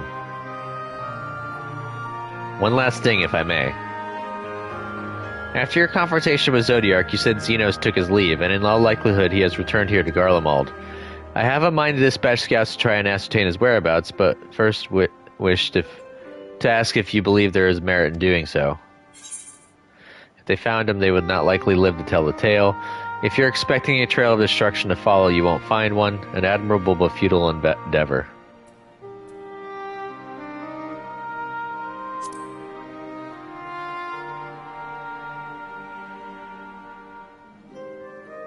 Mayhap you're right. And I suppose if anyone is to hunt him down, it must be you. Who else could even hope to bring low that monster? I pray forget I entertained the notion. Well, on the subject of Xenos, the 10th Legion has made an official proclamation. They denounced the Crown Prince and condemn his role in the Empire's downfall. His very title has become a source of shame among his former subjects, and its continued use serves only to hinder relations with foreign nations. For this reason, he has been declared a Xenos Viator Galvus, outcast and enemy of Garlemald.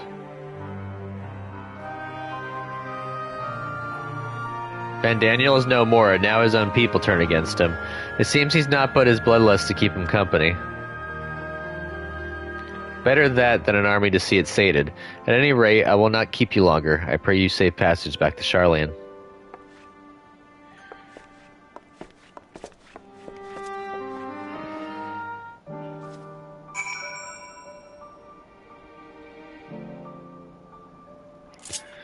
Alright, time to go back to Sharlayan.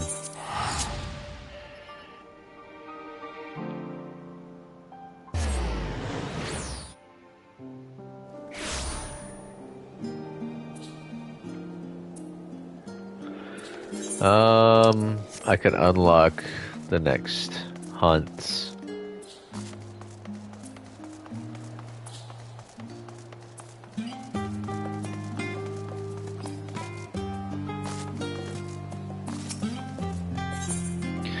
That specimen came from the moon. Good to see you, Hero. I've heard a great deal about your recent exploits, as has everyone else. That is why I feel confident recommending you for associate-level hunts. The challenges you face from here on out will be significantly tougher to contend with, but I wager you can handle them. You've yet to give me reason to believe otherwise. Associate specimens are not only more threatening, but also more difficult to track down. You'll have to seek them out in the world's most inaccessible and inhospitable reaches, like bloody Garlemald. Gods, I hate that place. Now, if Ilsebard's unfriendly north was our only problem, I'd simply remind you to strap on your furs and take some ale for the road, but, well, perhaps it's best if you ask Jalakshai what she's working on. There's nothing quite like hearing it straight from the Chocobo's mouth. Yes, I heard it from here. If Northoda insists, I will tell you precisely what I'm dealing with at the moment.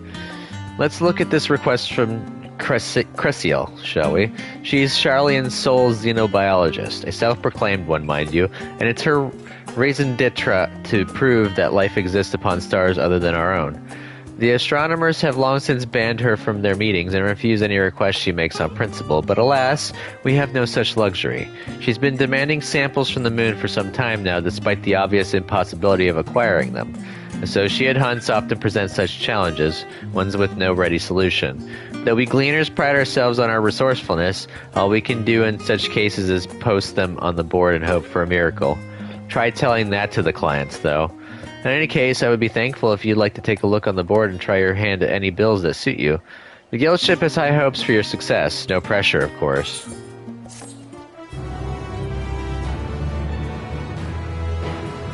Associate guild ship marked bills are now available. You are now permitted to take bills for associate hunts from guild ship hunt boards found in Old Charlian and Radzahan.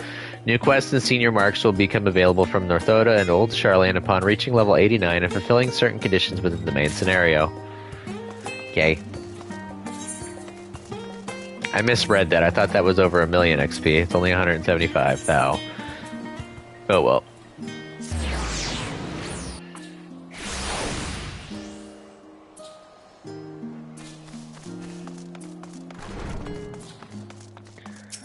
Hey, it's Kryle and Tataru, our resident Lalafels. Welcome back, Hero.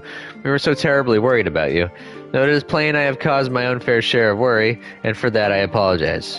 Heidelin called to me that day when you entered the Tower of Babel. Her pleas were faint but desperate, and I knew at once she required a vessel to carry out her will. What came after feels like a dream barely remembered, my body flowing through the Livestream toward Garlemald. When I regained consciousness, I was all aches and frostbite, exhausted of aether. So exhausted, in fact, I could only laugh, for it was in that moment I understood Raha's weariness from the Tower of Zot. Would that I could laugh at a time like this. Though we prevented Zodiac from being unleashed upon the world, I'm curious to know what else took place there on the moon. A lot of stuff. Perhaps we should wait for the others to join us before you give your account. Let us reconvene in the main hall once they've arrived.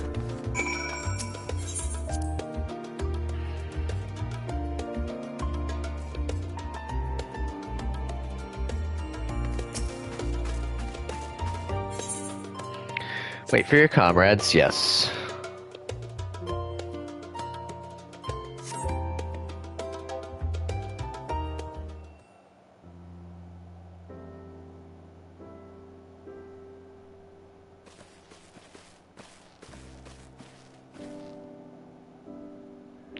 Sorry to have kept you all waiting. Not at all. We understand you've been quite busy. Will Urianjay be joining us? Nope. He's got his own stuff. Duty keeps him away, I'm afraid, though Hero can explain why better than I.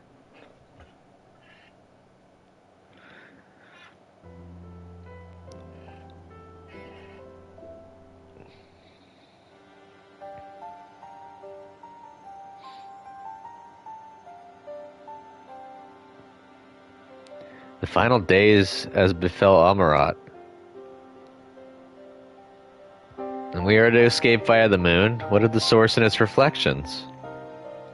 I have no intention of standing by while the world falls to ruin. So, how do we stop this? Unfortunately, we have no answers at present. If the celestial currents have grown stagnant, as was the case in the time of Amarat, the solution would be to alter the flow of aether throughout the entirety of the star. The ancients accomplished this by summoning Zodiark, sacrificing half the star's population in the doing. But it should go without saying that such a sacrifice cannot be repeated.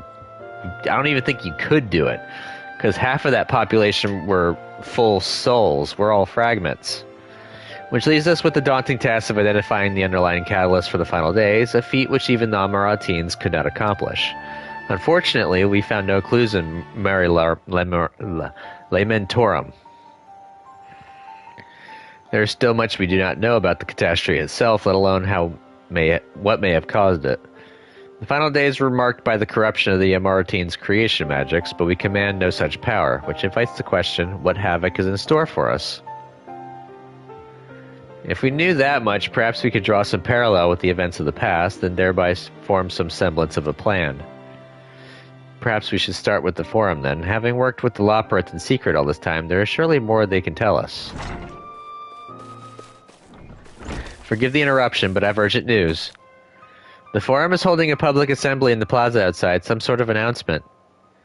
What is Father up to now? There's only one way to find out. Let's go hear it.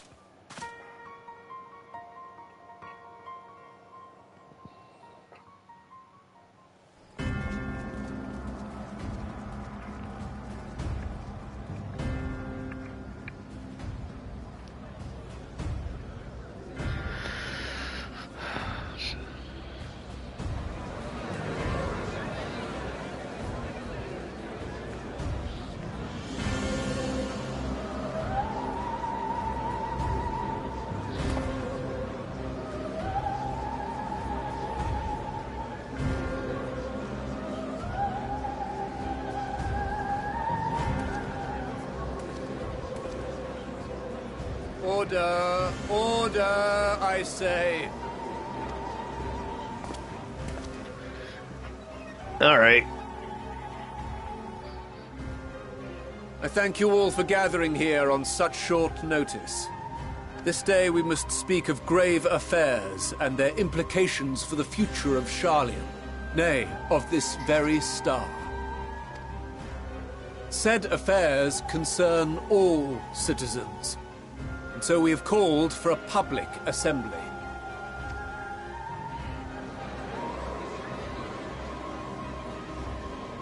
You may have heard rumors of the Telophoroi and the havoc these madmen wreak abroad. Under normal circumstances, we would pay little heed to petty disturbances outside our borders. The final days, however, are another matter altogether. For we dare not ignore these prophetic words of Eld. The Endbearers will come, ushering chaos and calamity. The final days descend and devour the very star. I've never heard this prophecy. Is it true? Will all that really happen? Calm yourselves. The time has come to speak of the Forum's most sacred duties. But first...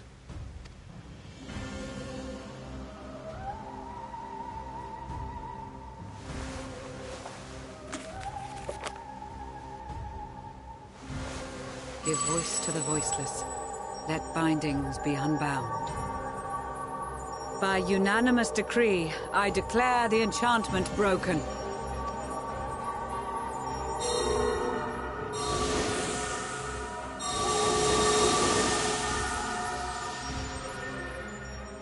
Now they can talk about it again. Master Leveilleur, if you would. Very well.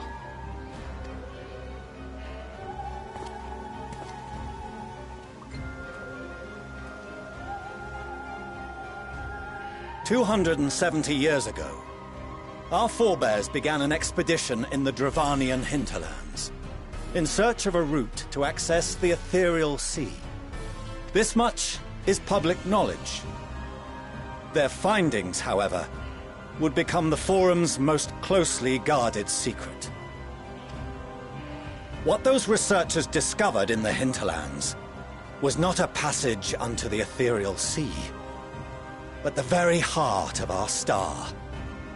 And Hydaelyn herself. She spoke to them of a calamity that would extinguish all life, and of a means by which we might be spared. The moon. 'Tis in truth a gargantuan vessel built to serve as sanctuary for her children and deliver them from this doom. Much like Njunkref's hope in ages past, it will bear the people of a world in the throes of death to a new home. Needless to say, this will be no small undertaking. To facilitate the great work, the Forum has maintained close contact with the servants of Hydaelyn, who presently reside on the moon. Convinced that the foretold end was all but inevitable, we began amassing a wealth of knowledge, not merely for the betterment of our nation, but in preparation for the journey to come. You reveal this to us now? By the gods, how long do we have? Not long.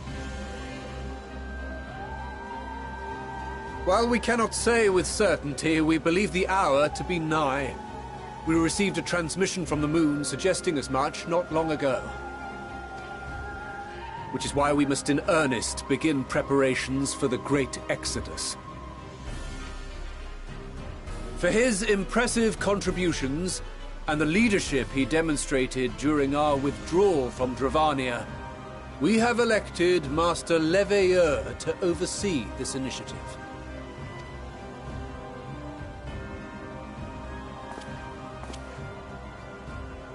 Fellow scribes and scholars, my countrymen, we face a threat of unprecedented scale.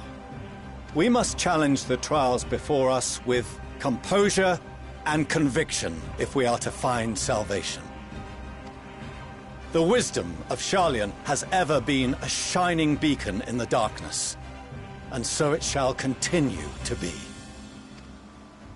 It is our solemn charge to see our heritage preserved for future generations. For those who will come after, we will brave a new frontier.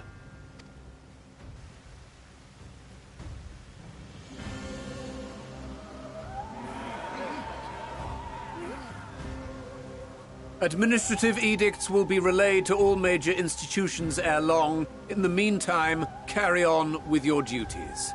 With that, I hereby call this assembly to a close.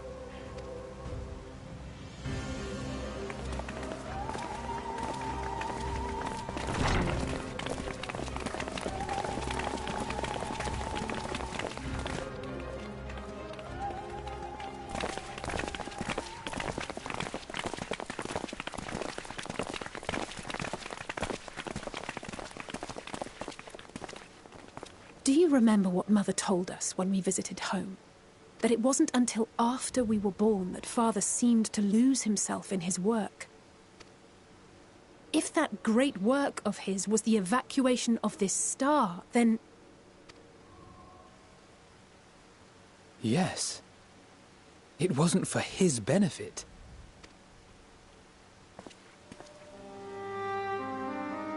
Would you mind waiting here a moment? I wish to speak with Father before we leave. Keep it civil, eh? Take your time. I'm gonna say take your time. It's not really time to joke. Thank you. I shan't be long. If it's all the same to you, I have a few choice words to share with Father as well.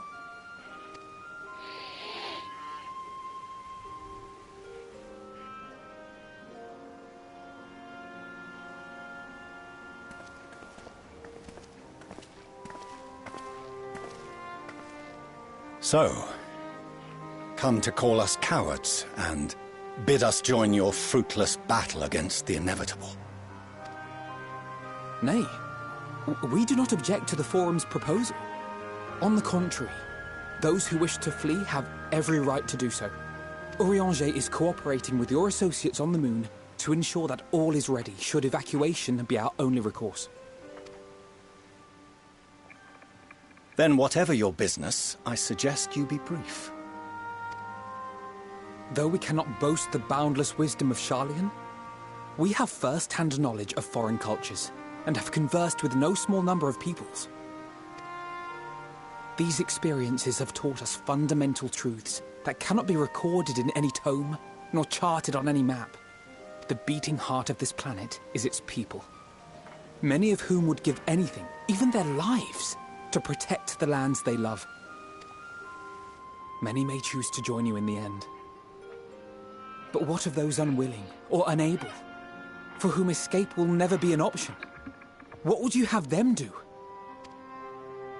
To ignore the plight of those one might conceivably save is not wisdom, Father. It is indolence. This is why we choose to fight. We'll not ask for your understanding, Father. Only that you don't turn a blind eye to the good we have done. That we can still do. We're not children in need of protection. Hold fast to your principles and let the world burn if it please. But we believe there is still another way. And if there is, we will find it. You see if we don't.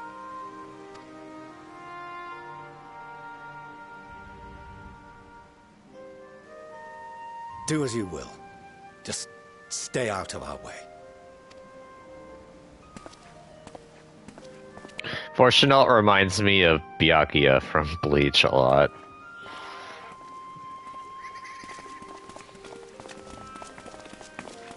Were he not so consumed with self-righteousness, he might tell you how proud he is of you both. Bold words call for bold action. And there'll be no turning to your father should plans go awry. As if I ever would. So long as there are those who wish to stay and fight for this star, we have to do what we can to help them.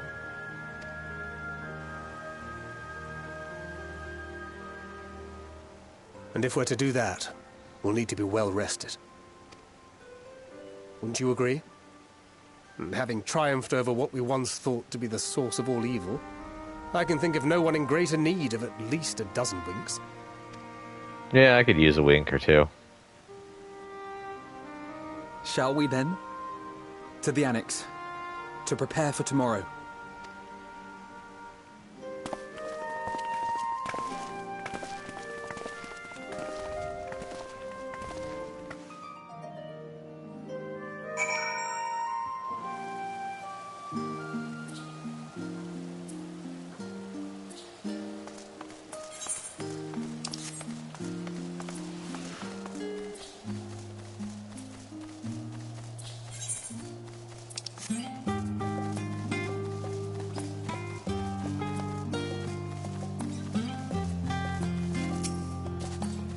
Gonna think of at least a few more trials and dungeons I need to do before we get to the main end of the actual main story.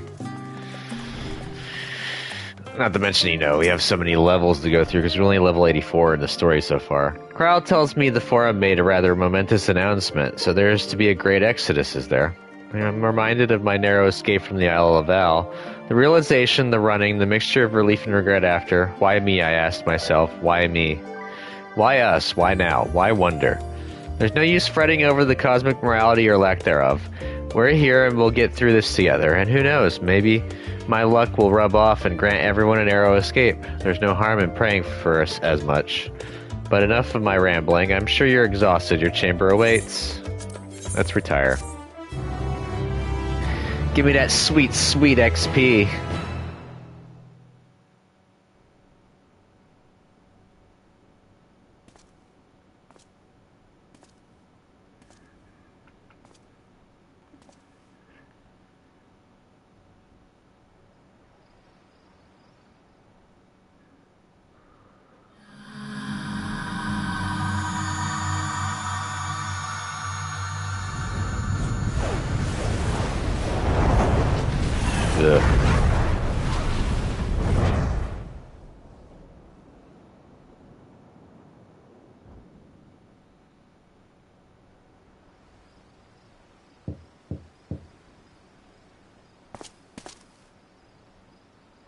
A visitor has come knocking at your door. Whoever could it be?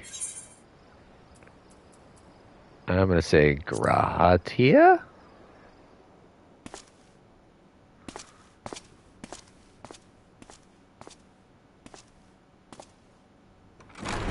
I think you get to pick. I'm not sure. Oh, apologies. I didn't mean to... If you could spare a moment before bed. Thank you. I fear this may be the last quiet night we have to talk for quite some time.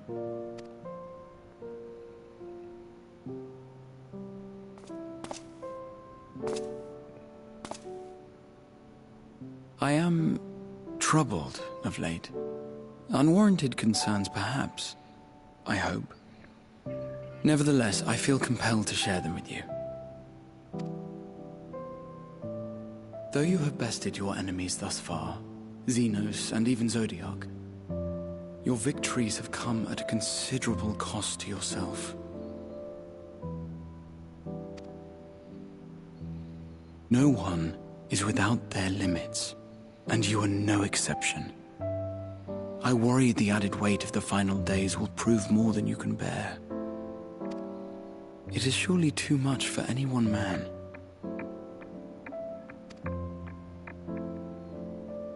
But you needn't bear it alone. Let me share your burden. My, carrying capacity pales in comparison to yours, but I could still help. Shoulder the occasional satchel from your ever-growing mountain of, baggage. I wish you could give the NPCs inventory stuff. You have already done so much to help relieve me of mine own encumbrances. 'Tis only fair that I repay you in kind. Of course, it needn't be only troubles we share. Moments of joy may seem few and far between now, but there will come a time when we look back fondly on this journey. The inquiry at the Forum, our march through the snows of Garlemald, our impromptu dinner in this very room. All of it. And that is to say nothing of the journeys yet to come, to the ends of the world and beyond. But tomorrow will be no less busy than today, and I've kept you from your rest long enough.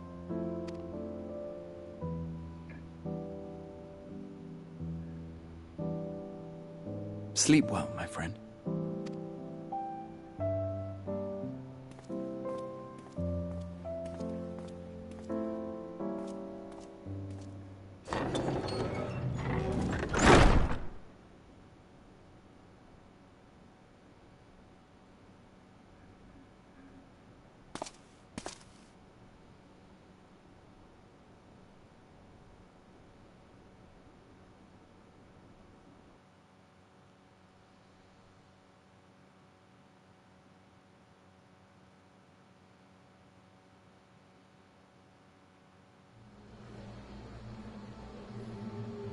Uh-oh.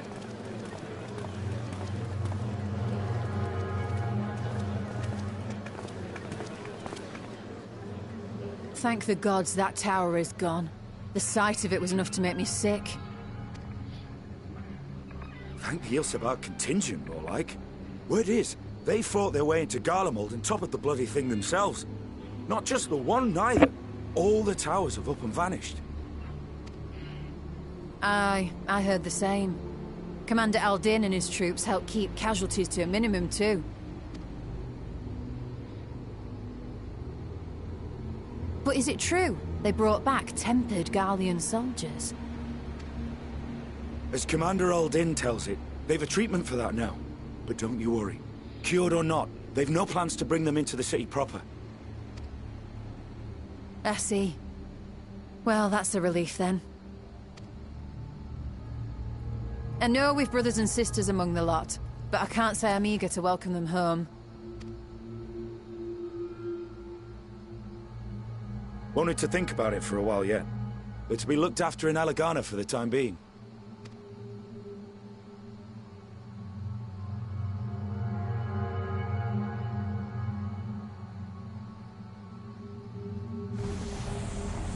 Uh-oh.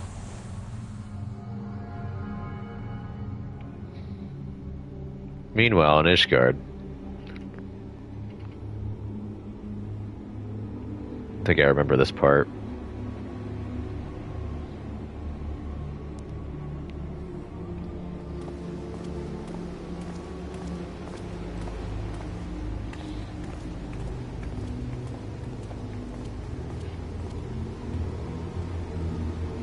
Hey, look who it is. It's Arnval. Another day, another commission of paramount importance. Well, what have we here?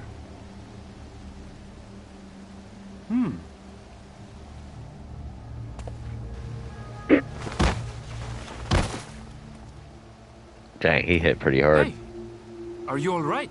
I doubt it.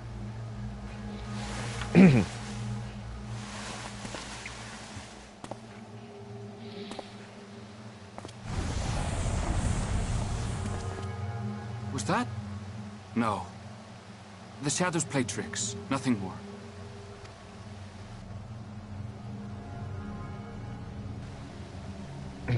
The towers are gone, and the Garlean threat is abated. And yet, why does it feel as though it's about to get much, much worse? Convenience.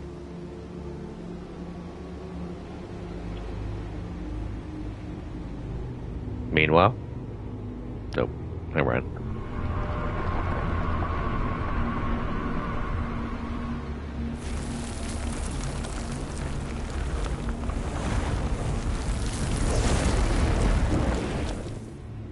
I guess it starts at Rad's at hand.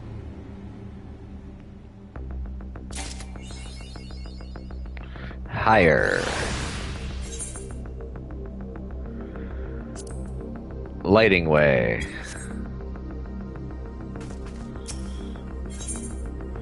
Skies of Flame. I'm gonna probably get the either Million Corn Yellow or the silver pieces. Oh, hero, I was just about to call for you. I'm afraid we've received another call for assistance. This one comes from Rad's at hand. The others have assembled in the main hall to discuss the situation. You must join them at once.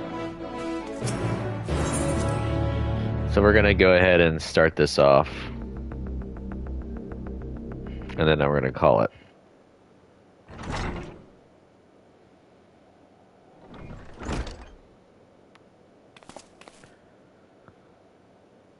Ah, there you are.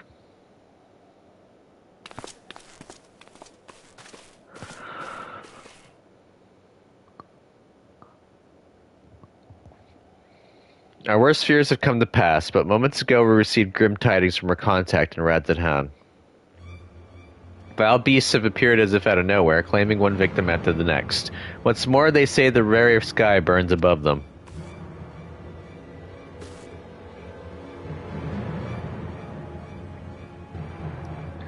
Good God, so the final day is already upon us. It would appear so. Sadly, that is all the information we have at present. No doubt the people at Rad's at hand are busy fighting for their very lives. And we must go at once. They need our help. Agreed. Kryl, you'd best remain here with Tatru and gather what knowledge you can. You're in no condition for a long journey, I imagine.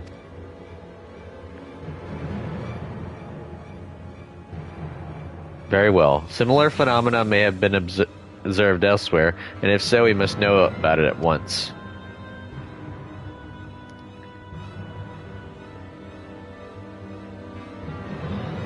Be safe out there, yes? Let us first make for Yedilimad. We must prepare ourselves for what may lie ahead. Yedilimad.